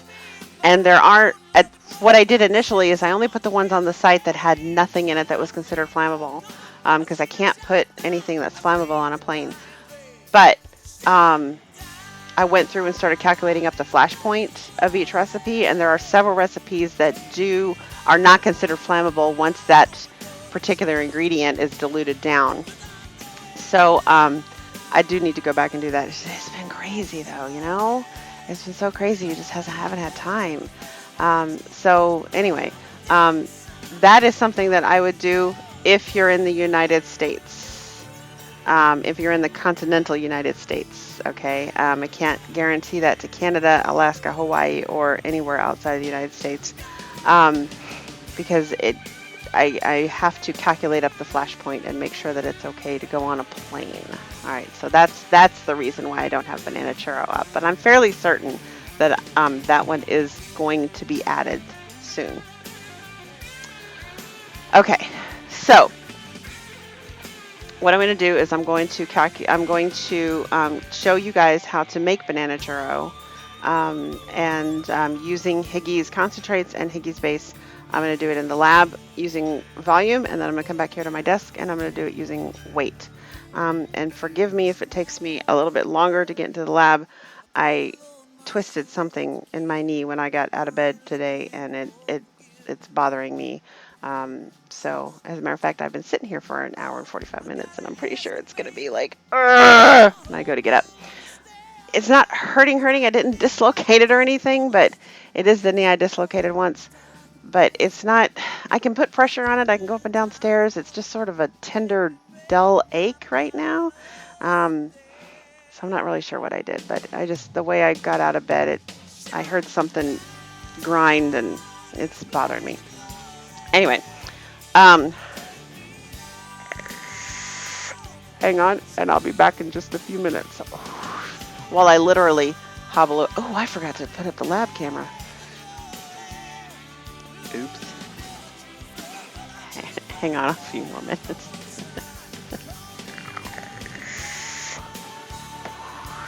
Now, for those of you who do live in the United States, the continental United States, if you see a concentrate or if you see a concentrate that we make, or an e-liquid flavor that we make that is not available in concentrate form, all you have to do is ask, or just choose something else, like anything else, because they're all priced the same, and put that, and then ask me in the notes to change it out to be whatever it is that you want. I can send you any concentrate as long as you're in the continental United States. But unfortunately, for those of you who are further than that, they're probably going to fly it there, and I can't put that on a plane. Not until I finish all my calculations. So I apologize for that. Okay, let's see here. Gotta get that. Gotta get that. There we go. Gotta get that. Gotta get I know, right, T. Millen? gotta get that. Gotta get that. All right, I'm on my way. I'm hobbling over. Get that. Oh, yeah, that's tender. Yo, I got that hit to beat the block. You can get that bass on below. I got that rock and roll, that future flow, that digital spit, next level visual shit. I got that boom, how the beat bang. I like that boom boom pow. Them chickens jacking my style. They try to copy my swagger. I'm on that next shit now. I'm sold 3008. You sold 2000 and late. I got that boom boom boom. That future boom boom boom. Let me get it now. Boom, gotta get that. Boom, gotta get that. Boom, gotta get that. Boom, gotta get that. Boom, that boom, that boom. I'm on that supersonic boom. Y'all hear that spaceship? When I step inside the room, them girls go ape shit. Y'all stuck on super 8 shit. That lo-fi stupid 8-bit. I'm on that HD flat. This beat go boom boom bap. I'm a beast when you turn me on. Into the future, Cybertron. Harder, faster, better, stronger. Sexy ladies, extra longer. Cause we got to beat that bounce. We got to beat that pound. We got to beat that 808. That boom boom in your town. People in the place. If you wanna get down, put your hands in the air. Will I am, drop the beat now.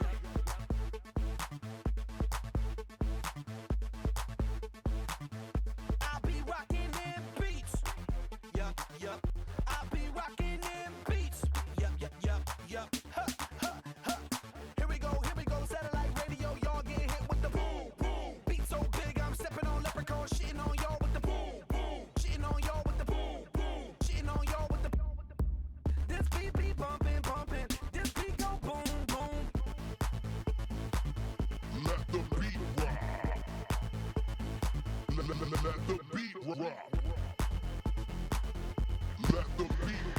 Okay, yeah, I was right.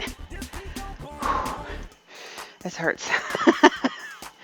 I don't know what I did.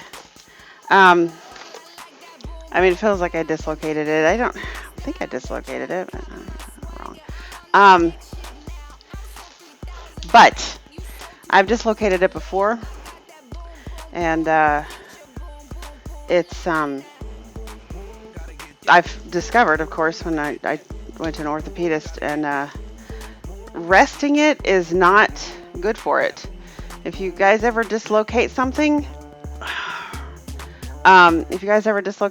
don't rest it.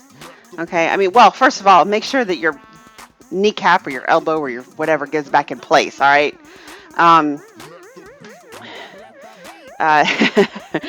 I was fortunate enough when I dislocated my knee that as soon as I stretched it back out, which was painful as all fuck, by the way, but as soon as I stretched it out, the kneecap popped back into place. But yeah, resting it is not good for it. You got to exercise it, and you got to exercise it, and you got to exercise it, and that will help it go away. Although the pain is mostly on the back of my knee. I wonder if I pulled a hamstring. Oof, it's not fun.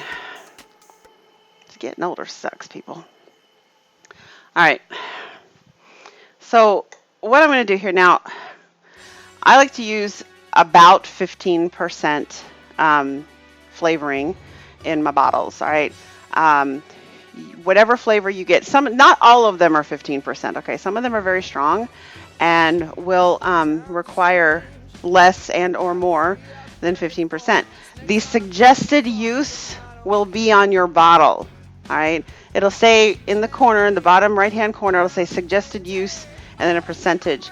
So if it says 10%, that means it's a strong flavor and you're going to want to use less. Okay. If it says 15%, then it's kind of your average run-of-the-mill flavor.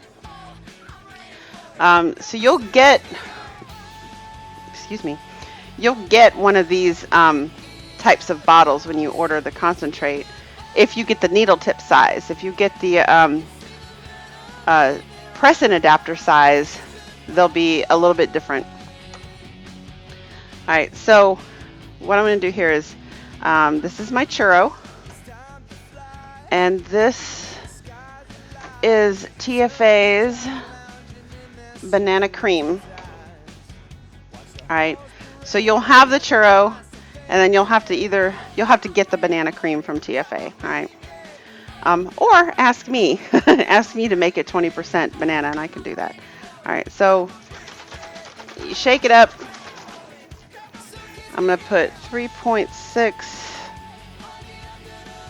milliliters of churro, and then I'm going to put 0.9 milliliters of banana in, and 3.6 plus 0.9 comes out to 4.5. Then, if you get the base from us, the base is conveniently, it may say like it's 25.75, but it's actually more like 10.90, right?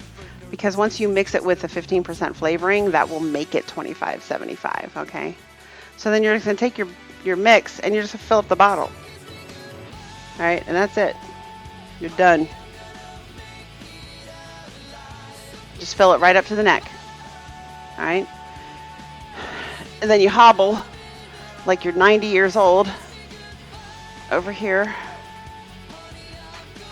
and get your nozzles and your caps, and you hobble like you're freaking 90 years old again over here, and you put your cap and your nozzle on, and you shake it, and you're done. That's it. That's all you do. All right.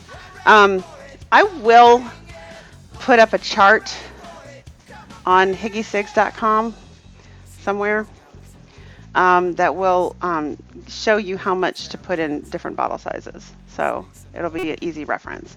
I haven't done it yet. I need to do it though. I'll put it somewhere in the footer information, I think. So that's it. You're done.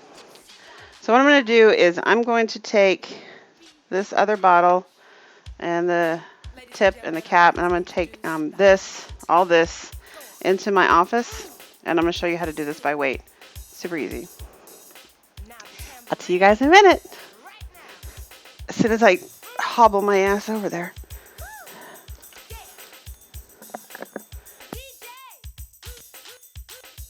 Who's that gigolo on the street with his hands in his pockets and his crocodile feet hanging off the curb, looking all absurd as the boys from home? They all came running, they were making noise, manhandling toys. That's the girls on the block with the nasty curls, wearing padded bras, sucking beer through straws, dropping down their drawers. Where did you get yours? Gigolo, huh? Sucker, gigolo, gigolo, huh? Sucker. Who's looking good today? Who's looking good in every way? No style rookie. You better watch, don't mess with me. No money man could win my love. It's sweetness that I'm thinking of. We always hang in a buffalo stance. We do the dial every time we dance.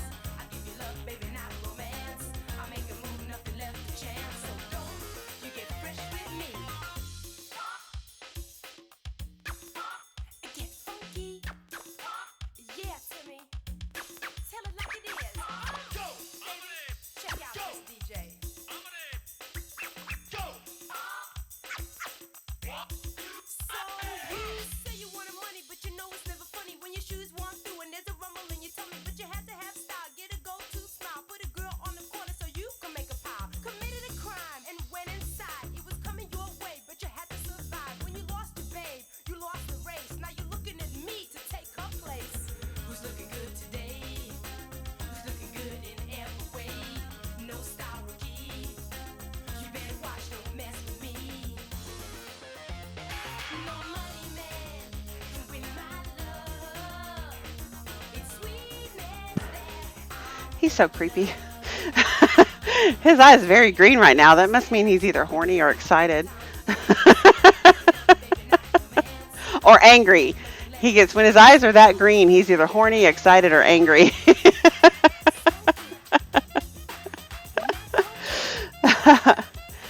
Can I do a concentrate for Fluffermint? I can't. Oh, what are you doing in there? He's making his own bottles now. That was David's eyes. So, hungry.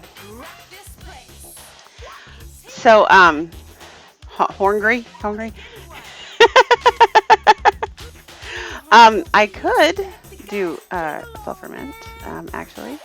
Wait, I don't have Fluffermint on the website, do I? That's a flammable one. I'm pretty sure peppermint's flammable. But I'd have to go back into the lab to do that. Oh, David, could you do me a favor and turn out my overhead light? Because it reflects off. Thank you. All right. So we're going to do this in the dark because you can see my... Do I have it on as a Higgy flavor, right? But I don't think I can sell it to you as a as a concentrate because I can't risk it going on a plane. Hopefully this will allow us to see the scale this time because it was the overhead light that was reflecting off of my the screen last time. Alright, so let's see if this works. Everything is flammable if you toss it in the wood stove, but is it an accelerant? That's the trick. Alright, what's you doing? Why did you come here? I came here mostly for juice. Oh. Also to make sure I Oh, yeah, I came. Our big GSFA members meeting is tomorrow. Do I sell the press-in bottles separately from the concentrates? Yes, I do. Are we coming back here? You don't have to be the first by either one. Oh, let's go together. I want to see one here first. Okay. Okay. Bags of coffee. Okay. Go ahead. Okay. We are having a GSFA members meeting tomorrow. So, thank you, baby. And we're gonna have Higgy coffee there. So we're excited about that. Okay, so do I sell the Preston? No, you mean the Preston adapters? Oh no, I don't have the Preston adapters. Mainly because the Preston adapters only work on bottles that have a wide mouth opening. But I could potentially sell those. Yeah, I could sell those. Or was that something you'd be interested in? Yeah, you could totally order the 130 ml bottles, and they come with an adapter if you want to get concentrate. And then, yeah, the syringes, I have those as well. So yeah, I haven't put the Preston adapters on the website. I guess I could, but like I said, yeah, I put them in with the bottle. So you do have to have a pretty wide mouth bottle for those to fit. So anyway, all right, so let's see if this will work. Ooh, yeah, I think that's gonna work good. No, it's still not gonna work. Let's see. Oh, that works. There we go. Okay. So that works. All right. So now this thing is very sensitive, guys. Look, I can blow on it and cause it to, change. Okay. So that's how sensitive it is. See, I can see that. All I did was blow on it. Okay. They're very, very sensitive. All right. So depending, I mean, for the most part, your flavors are going to be about a 1-to-1 ratio. Okay, so a 1 gram will equal 1 milliliter. All right, and that's the best kind of that. I mean, that's because I don't have the weight of. I have never actually weighed these items, so I don't know exactly how much they weigh. But for the most part, a 1-to-1 ratio is going to be pretty close. All right. It's nice to see you, RS. Do I have to ship the nicotine as hazmat? Absolutely not, D. Millen. No, because it's not high enough in nicotine to cause it to be hazmat. See how fast it goes off? All right. So, yeah. So if you can get one that has an AC adapter to it, do that. All right. So as I did, I put in 3.6 milliliters before of churro, right? So I want to put in 3.6 grams of concentrate. Okay, so I'm going to pretend this is my squeezy bottle. All right, and I'm just going to start. I actually have to look at the screen because I can't see the.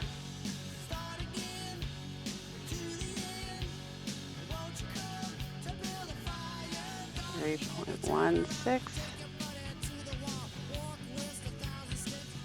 3 point. Ooh, dead on. Look at that. Oh, it's a little over. Ah, I put too many drops in. That's okay. All right, so I put in 3.7. But then I do want to put in another 0.9. So since it's 3.69, I don't want to put in 0.9. So I want to take it up to 4.59 is what I want to take it up to. 4.59. So that's a 0.9. 0.9. Ooh, look at that. 3.68. So I'm going to take it at 4.58. Ah! It went off. See, I do it fast. All right, so now I'm going to turn it back on, and it's tared. So I'm going to take it up to 0.9.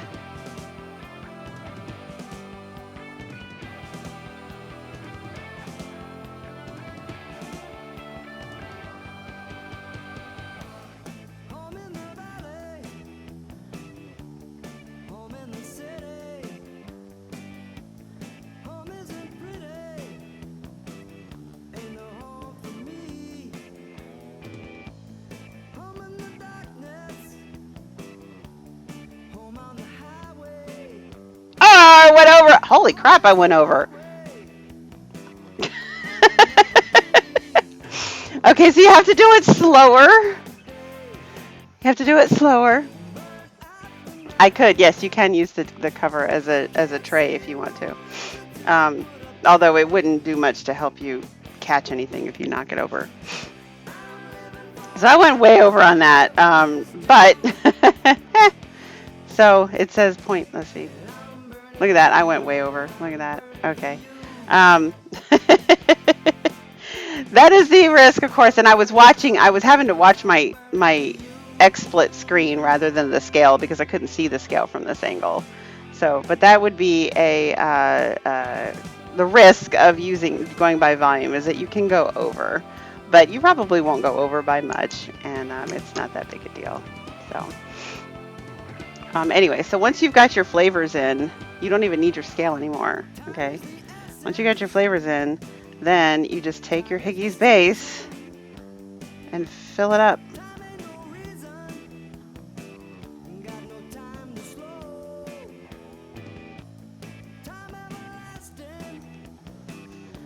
So boom, you're done. And that's it. You're done.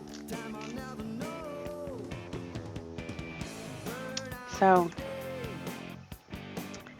that Dolores is absolutely right. Okay. Concentrates, particularly the smaller ones. And well, don't forget to shake your bottle up too. All right. So,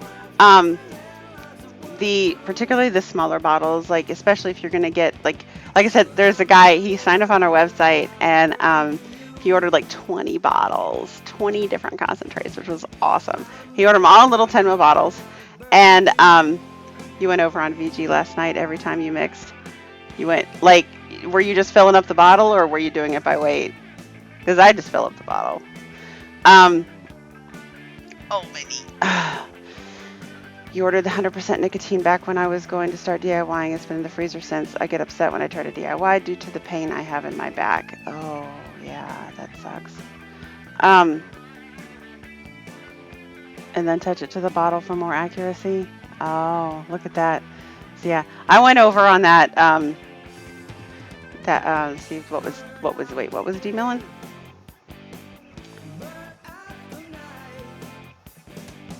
Most all concentrate. Oh, I'm sorry. You're right. Demil and Dolores. I'm sorry. I saw the D and I just kind of.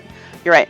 So yes, the smaller bottles, like the 10 ml bottles, 15 ml bottles, even 30 ml bottles, are going to come in squeezy bottles. And that's why I have them listed separately on the website. I say needle tip sizes, and that's for squeezy bottles. And then I have press and adapter sizes, which those are going to come in bigger bottles. They're going to have the press and adapter already installed, and then of course they work well with the with these. All right, which I wouldn't suggest. I mean, I have them for sale, but I wouldn't suggest using the 12. Get the 3. I'm gonna. I haven't gotten them yet. Somebody asked me last week to get in the 1 milliliter ones, and I will get those in. I just don't have them in yet. But yeah, the squeezy bottle is definitely for mixing with weight. All right. The press and adapters are definitely for mixing for volume. All right, and that's absolutely the difference between the two. Mix laying down.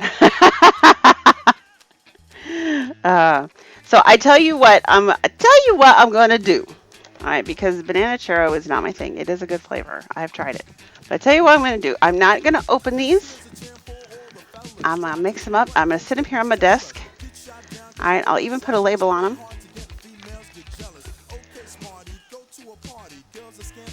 But I tell you what, if any of you want these, all you have to do is place an order with me and then put in the notes that you want one of these bottles. The first 2 people that ask me for these 2 bottles is going to get them.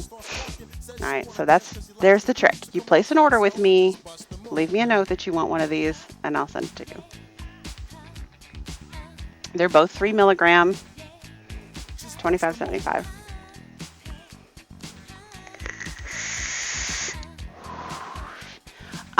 You know, Dolores, I definitely have started out using graduated cylinders. I just discovered it was so much easier to just put the separate ingredients directly into the bottle. So I actually have I have a bottle, like not this big, but I have a bottle of nicotine, right?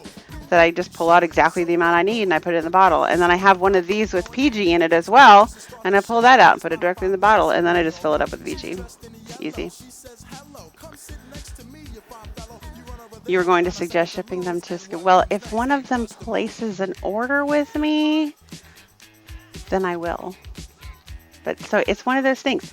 First two people to place an order with me and ask for a bottle of banana churro will get it. How's that? No, David left. Is there? Oh, you wanted to tell him about? Send him a message. Send him a message on Facebook.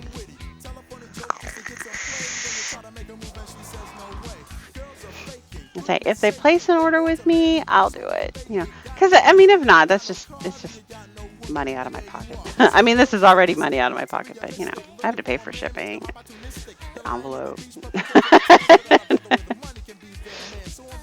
You give you my permission to edit the note? Deal. Pen and Callie? Deal. You know what? I'll even put your name on this right now. Here we go. Look at this.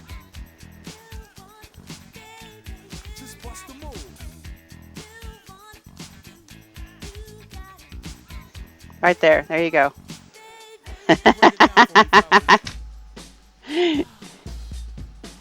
You've got like $8 in your account. Aw, Scuba. Ah, I did a long message. I was going to tell you to hear me out. What?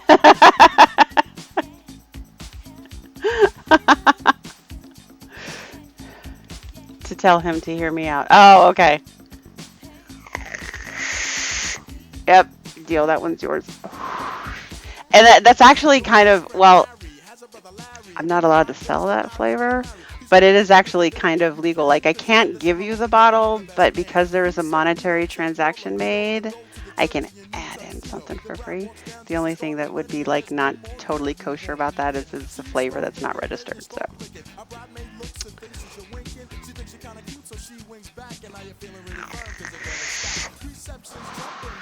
Do you want the banana churro, Richard? And I know we still have not scheduled the last day of the auction yet. We came back from DC. It was like a bubble exploded in the vaping industry with all of these stupid bans and all of this crap.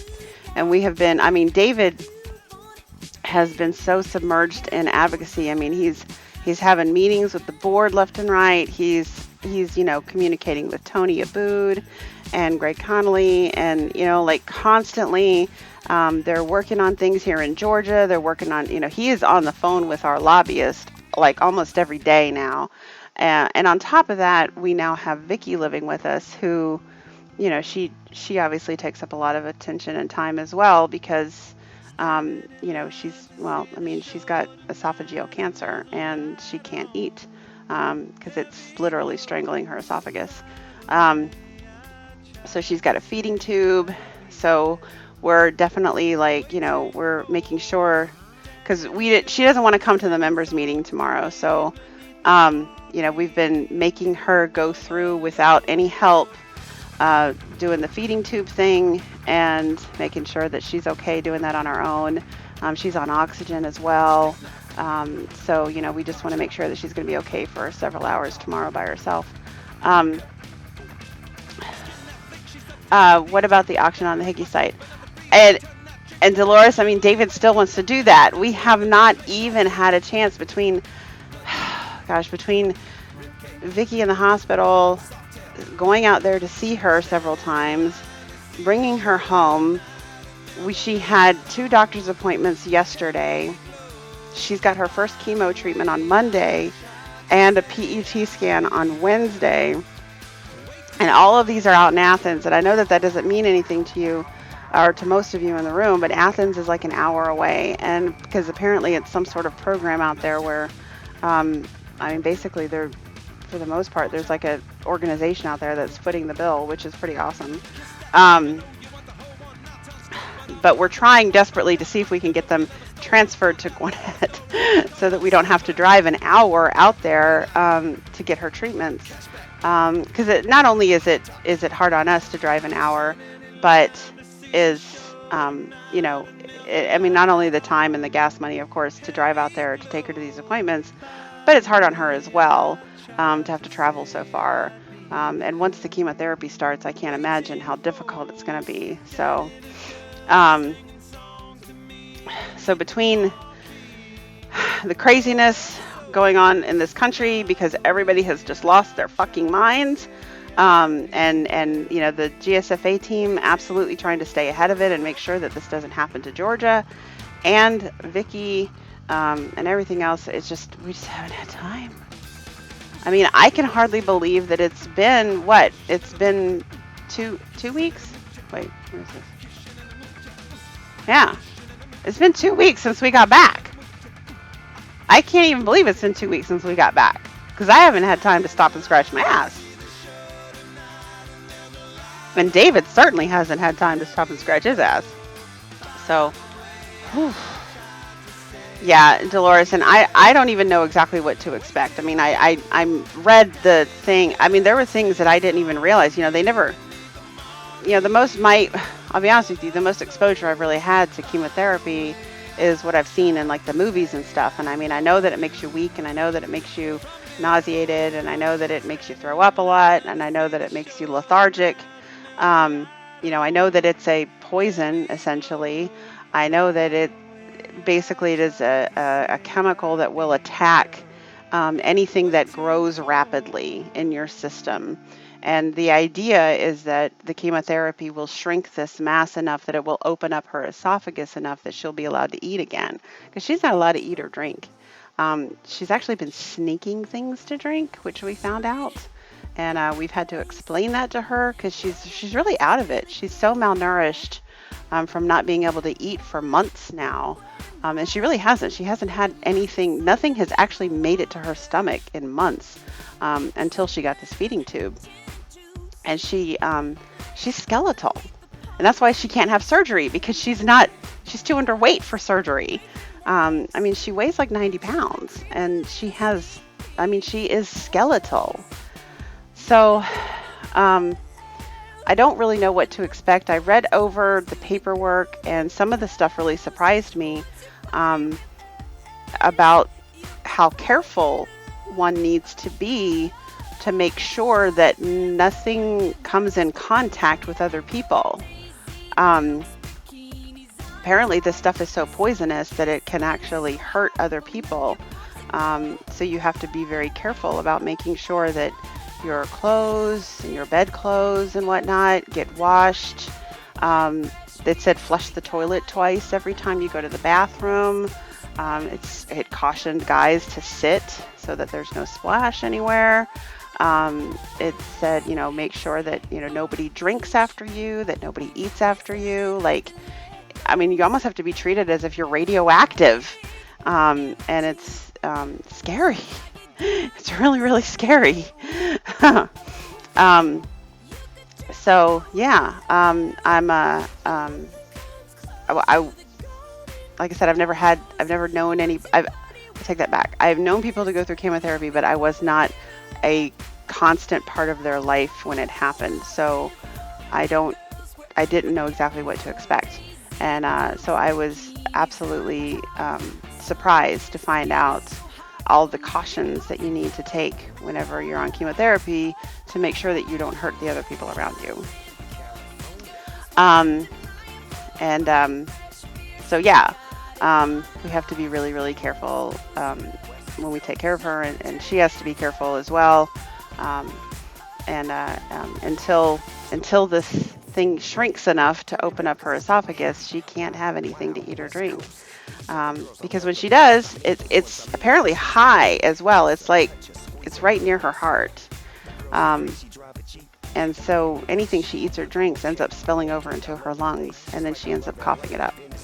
So, and she's already got aspiration pneumonia, so it's, she's not in good shape.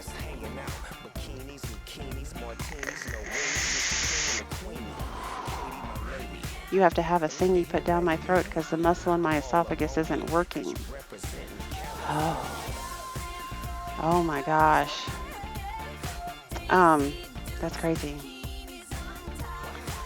Yes, we have to stay healthy too because she'll be very, very weak. You had to cancel your appointment because the friend that was going to drive you home had to go down south for 3 weeks. And it's, like I said, I'm hoping beyond hopes that we will get this treatment transferred to someplace here in Gwinnett. If it's some sort of foundation, see, Athens is a college town. The University of Georgia is there, and so I actually highly suspect that whatever foundation is there that's covering this bill is probably local and probably doesn't transfer. So I don't know. I had to warn the men when I went through Keo. Yeah, like she can't kiss anybody. I mean, not that she is kissing anybody, but she can't kiss anybody. We have to be careful that oh look, my disco ball stopped moving. We just have to be careful because we don't want to get sick, right? And if we get sick, if our immune systems are compromised and we get sick and she catches it, I mean, yeah, we just have to be really careful. My heart hurts for her too. And I'm having a little trouble because I get it. Like when I found out she was sneaking things to drink, there's a couple of things happening there. One, she's in such a weakened state already that she forgets things and she gets confused easily. It's not that she's stupid. She's not stupid. She's a brilliant woman, but she's she's just so weakened right now that she loses concentration and she forgets easily. And so I think that's part of it. I think that she was sneaking things to drink because she was thirsty and because she was forgetting that she wasn't allowed to have anything to drink. But I wasn't prepared. Like, I was prepared to bring her home and I was prepared to take care of her, but I wasn't prepared for her to be combative or defiant. And like that really threw me for a loop. And the thing is though, I get it, she's used to being independent and now she can't. And it's hard because I know I'm used to being independent, right? Well, she's not on chemo yet, Tiger. Her first chemo appointment is Monday. But like, Tiger, she is so malnourished. She is so malnourished and dehydrated. I'm telling you, I have seen Holocaust victims look better than her, okay? She's skeletal. She is skeletal, right? And that has got to do a number on your brain. It really does. You got on chemo at one point, you couldn't think straight. I know. And that's it. Like, I know she wants something. Her mouth is so dry and I know she wants it. We got her some dry mouthwash, or it's called dry mouthwash. She's not allowed to swallow it, of course, but she can dip a swab in there and run it around the inside of her mouth. But she can't and the doctor did clear her for ice chips. She can chew on ice chips. I want to increase her water intake because obviously she wouldn't feel as dehydrated if she was getting more water. We're giving her lots of water whenever, for each feeding, but apparently it's not enough and she needs more water in her system. And not being able to eat or drink has got to be rough. I had my jaw wired shut for 6 weeks when I was a teenager after a car accident. So I get that. I get the not being able to eat. I was still able to eat at least. I had to eat liquefied foods, but I couldn't eat solid foods, which solid. She's not able to eat anything. So I get and I feel for her, but I'm not really prepared for her to be like defiant and try to like sneak something behind our backs. Like I don't want to feel like I have to watch her like a hawk.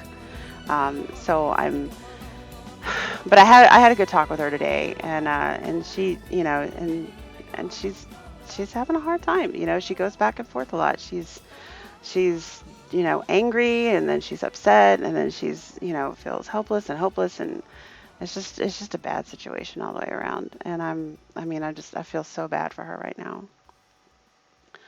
My mom looked like that after she had a stroke and came home from the hospital, skin stretched over bones. Her skin's not stretched though. It's almost just hanging there. It's so bad. I mean, we didn't like, and I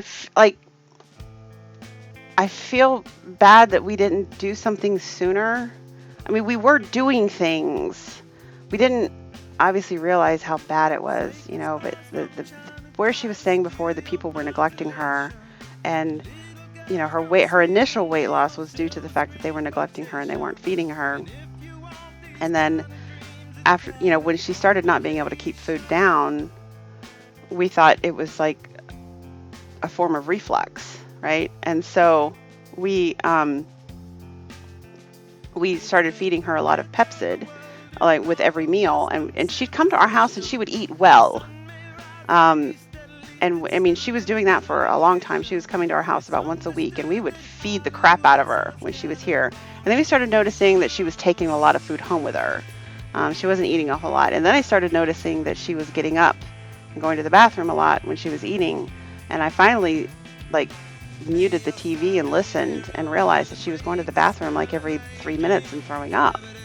And I'm like, are you throwing up in there? And that's when she finally admitted to me that that's what she was doing, is she hadn't been able to keep food down for like a month. And I didn't know that.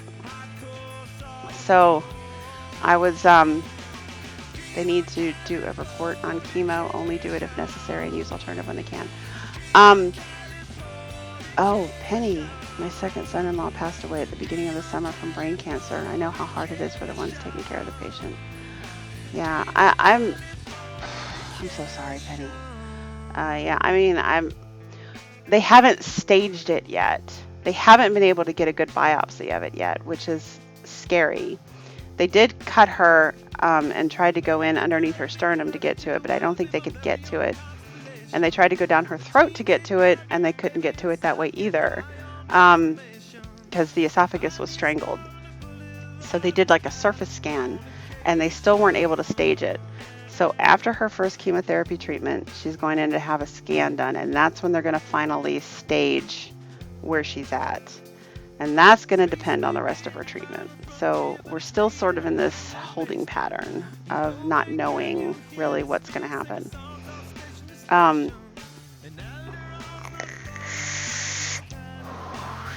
Oh, Dolores, I'm so glad to hear that he's almost done, because, I know that, I mean, my mom is very, very worried that we've bitten off more than we can chew.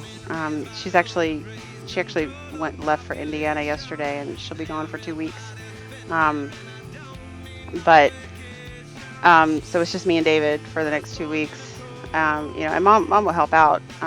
But mom bought her a chair that goes in the tub, and that's able to let her, one of the things that she was having trouble with is she was in the hospital, and she wasn't allowed to get in the shower. They were giving her sponge baths, and they weren't able to wash her hair, and she's just like, I just want to be clean, and I just want to feel girly, and she's like, I want to wash my hair, and I want to, put some powder on and paint my nails. She's like, I just want to feel clean and feminine. So mom bought her a chair that goes in the tub, and she said she took her time. She's real slow about it. And we have one of those showers that has the detachable, head on it. And, so she was able to really take her time and just take a shower and not get her incisions wet. And she was able to wash her hair. So that was she was so happy about that. She was really happy about that. So yeah, we have a lot going on right now. My mom has Alzheimer's and dementia and forgot how to eat or take her meds. Went from 130 to 70 pounds. Oh my gosh. Got her home and now she weighs 120, but still has CRS. Sleeps and watches TV. I'm so sorry, Tiger.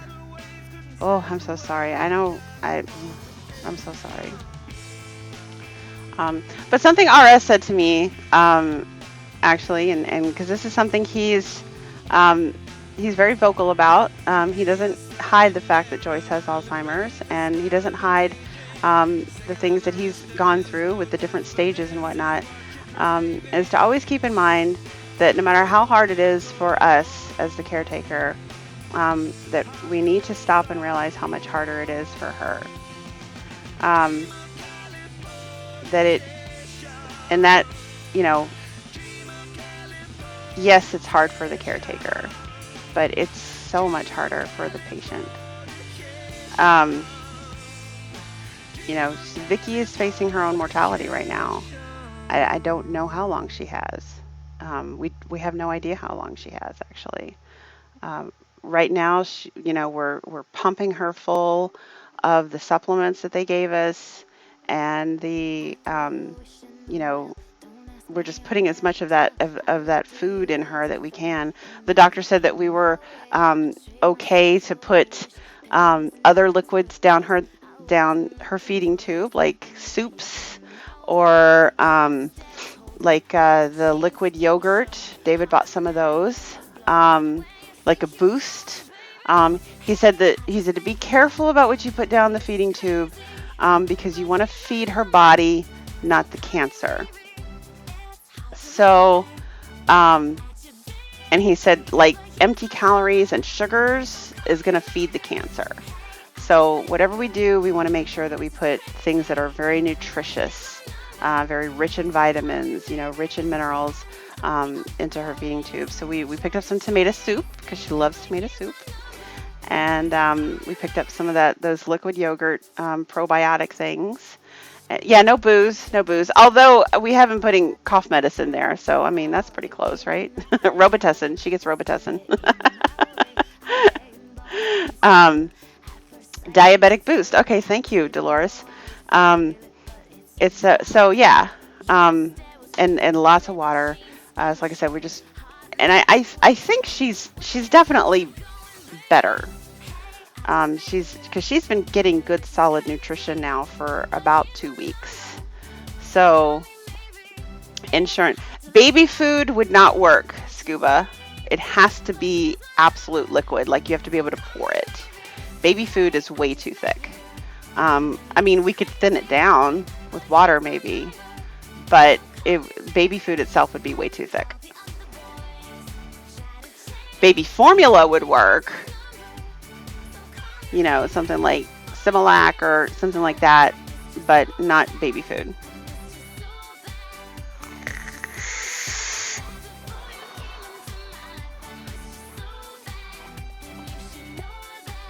How it helps to flush the tube with water after yes, that is absolutely. The last thing you do is you flush it with about 150 mils of water. But we mix it, you know, and because we watch the nurse do it, you know, a little bit of food, a little bit of water, a little bit of food, a little bit of water. Her cough medicine, a little bit of water, a little bit of food, a little bit of water, and then make sure you flush it finally with water as well. So yeah. You know what, Penn and Callie, when I had my jaw wired shut, the doctor instructed my parents to make sure that I had at least one Ensure a day. Because obviously I wasn't eating nearly as much. It was one of the best diets I've ever been on, man. I lost like 35 pounds. It was awesome. But I was 14. Of course, you know what, though? I did lose 35 pounds, but I was 14 at the time. So, like, the minute I got my jaw unwired, I was like, food! Oh!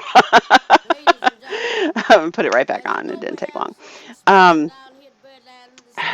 But because I was obviously eating less, they were like, you know, make sure she gets, you know, the vitamins and get Ensure now. So mom and dad would buy me the Ensure, and they would buy me different flavors. I didn't like the chocolate. The chocolate was too fibery to me. I liked the strawberry. I liked the vanilla. And every once in a great while, it was hard to find, but every once in a great while, my parents could find eggnog. And they'd buy me a bunch of the eggnog, because the eggnog I thought was delicious. It tasted just like eggnog. It was fantastic. So yeah, if you like eggnog, if you can find it, the eggnog flavor of Ensure is just bomb. Love it.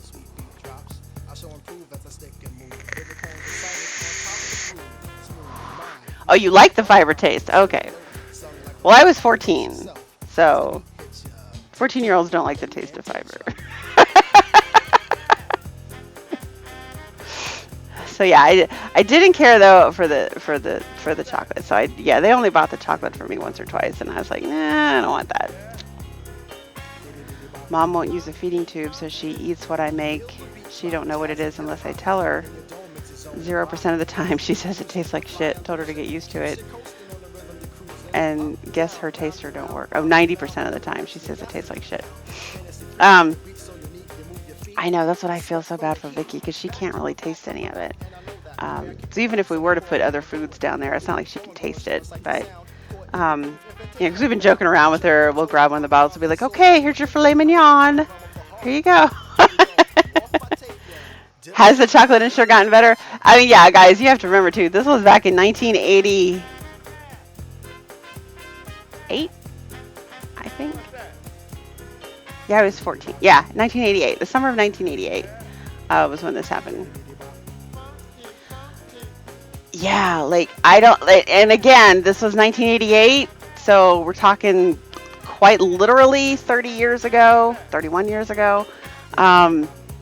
They may not still make the eggnog flavor, but they did. It was rare to find it, but they did make an eggnog flavor back then, and it was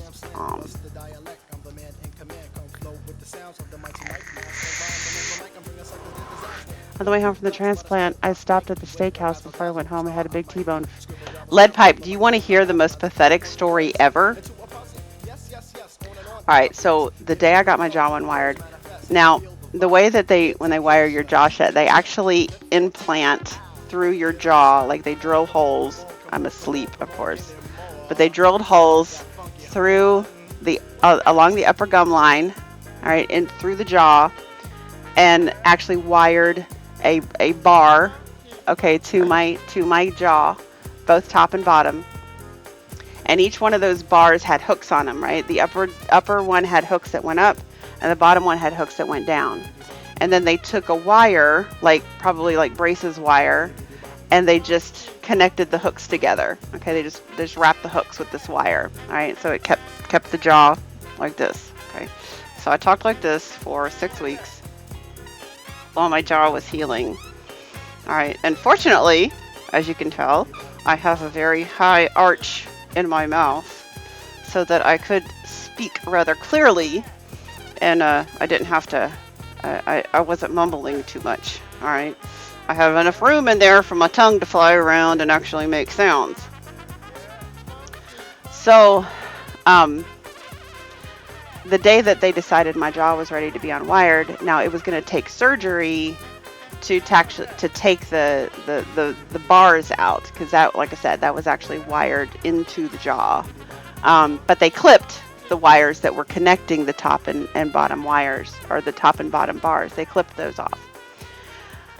First thing I wanted to do, well, I wanted to eat, but more than that, I wanted to brush my teeth.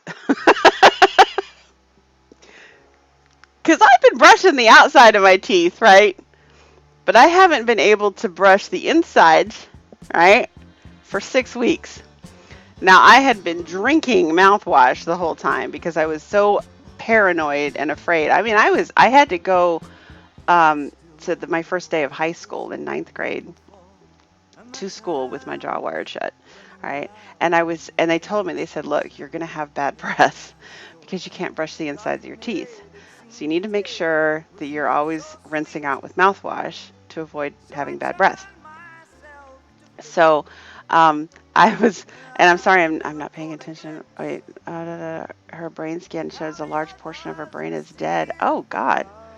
Oh God, I'm so sorry to hear that.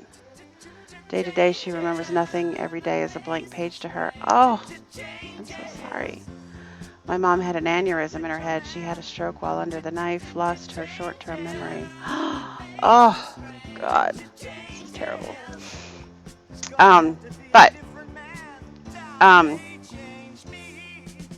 So I wanted to go home and I wanted to brush my teeth because, like I said, I was carrying around a bottle of mouthwash with me all the time. when I had my jaw wired shut, especially when I was going to school. Because when you're in school, you don't want to like talk to your friends and like, have bad breath, right? So I was constantly rinsing out with mouthwash. So I came home. First thing I did is went straight to the bathroom to brush my teeth. And my fucking jaw would not open up far enough to get the damn toothbrush inside.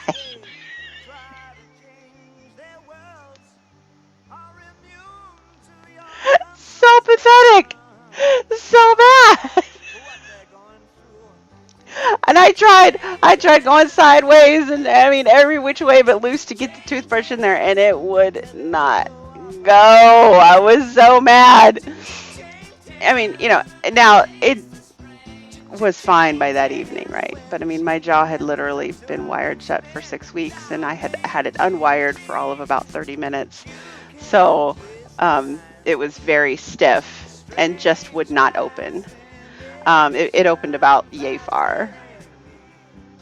So my friend Cindy came up. She knew I was getting my jaw unwired, and she came in to the house when I got home, and she was so excited. And she's like, "Well, let's go out." She goes, "Let's go out and get something to eat." And I was like, "Yes, let's go out and get something to eat." And so we went to a Euro Wrap, actually, and I knew there was no way I was going to get my mouth open wide enough to actually put a sandwich in there. So I ordered an egg roll, and it was the most difficult egg roll I've ever eaten in my life. I had to tear it off into little pieces and put them in my mouth a little bit at a time and just basically suck on them until I could swallow it. But yeah, because everybody said, "Ooh, what's the first thing you had whenever you got out when you got your jaw unwired?" An egg roll. I had an egg roll. You would have whittled the brush down. Like I said, I don't remember exactly. I'm positive that it was my jaw would open wide enough by either that night or the next morning that I could brush my teeth, and it was one of the like 5 best teeth brushings of my life, probably the best toothbrushing of my life. Because oh my God, I just felt like I was literally scrubbing away just like an inch of plaque on the inside of my mouth, which probably really wasn't much of an exaggeration. But get a Loran eggnog flavor to add to the vanilla. Ooh, see, now you're thinking. Loran eggnog is actually pretty bomb. It really is. It's not great to vape. It was great to vape as a high nic, high PG, non-sub-ohm device, because I had the Loran's eggnog when I was first vaping. But then I went back and I tried it later on, and it's not so great to vape, but oh, it tastes so good.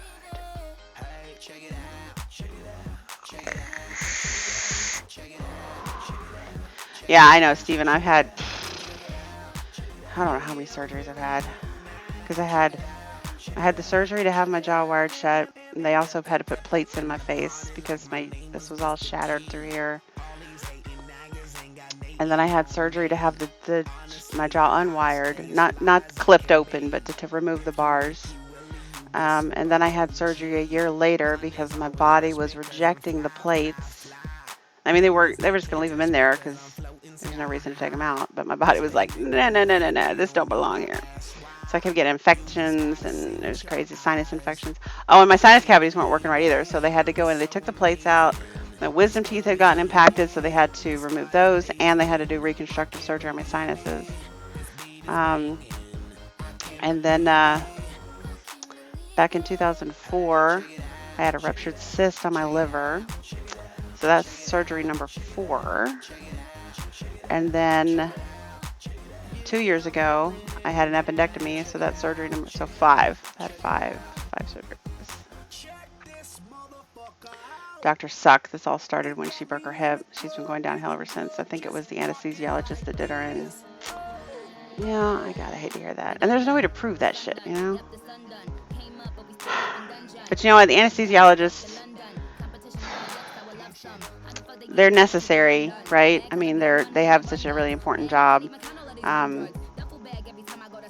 I definitely wish some of them would take their jobs more seriously. I have not tried Flavor's eggnog, so I'll take Michelle's word on it. Flavora eggnog rocks. They still want money. I know, right? A lot of times, yeah, don't get me started. And you can't prove that shit, you know? How do you prove it? It's hard as hell to prove that kind of shit.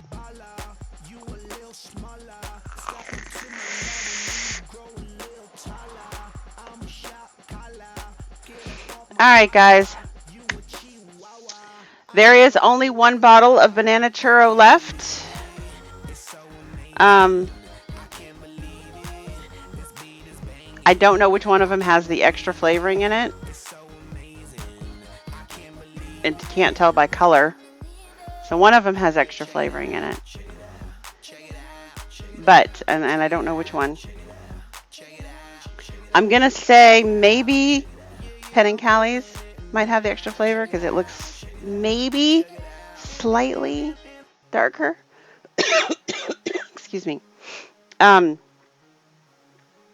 But whoever, one person places an order with me and then asks me for that bottle of banana churro, you're going to get it. Just saying. I'm going to go ahead and close out for the night, I think. Are they doing their fuckery over on iVlog? Does anybody know? Is anybody watching both shows? Cinnamon kills you, and FLV seems to be more nutmeg. Michelle? Cinnamon does not work for Aries either, but he can handle both our horchata and our churro. So just saying, it's very light on the cinnamon, and it's not a straight up cinnamon flavor.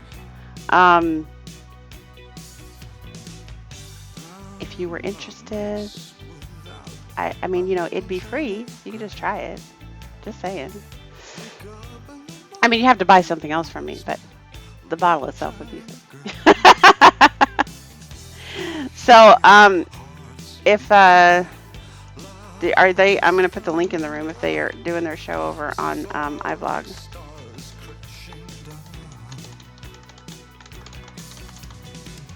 TTG is on touring through. Oh, okay. Well, there you go. If you'd like to see some road footage from TTG driving through New York City, as he does every day, you can head on over to the other side. I think I'll pop in there too, just to give him a thumb. All right. So you guys have a great evening. I got some stuff to do here, and then we have the GSFA members to meet tomorrow. Vicky's got her chemo on Monday, so we have a lot. You bet you have 20 orders. Only the first one's gonna get it. So how fast can you place an order? And you know, who knows? Maybe I could be talked into making another one. We'll see. All right. So you guys have a great evening. Have a good rest of your weekend. We will not be doing Trench's Funny Farm tomorrow because we'll be at the GSFA members meeting. So maybe, hopefully, we'll see you on Tuesday. Don't forget to like and subscribe over at the Higgy Sigs channel. So let's see. YouTube.com/Higgy Sigs. That's where we will be Tuesday at 5 o'clock Eastern Time or 10 o'clock British Time, GMT time. All right. Okay. So, love you guys. Thank you so much for hanging out tonight. And I pray my knee gets better by tomorrow. I just don't know how much more of this I can take. It's crazy. It's crazy, I tell you. All right. Good night, everybody. Thank you for hanging out.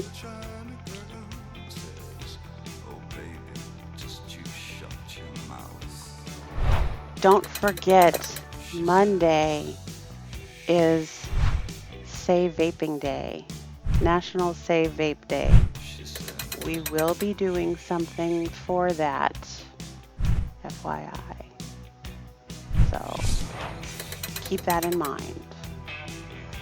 make sure you're following us on Facebook and that you're subscribed to our newsletter so that you get information on what's going to happen on Monday, okay?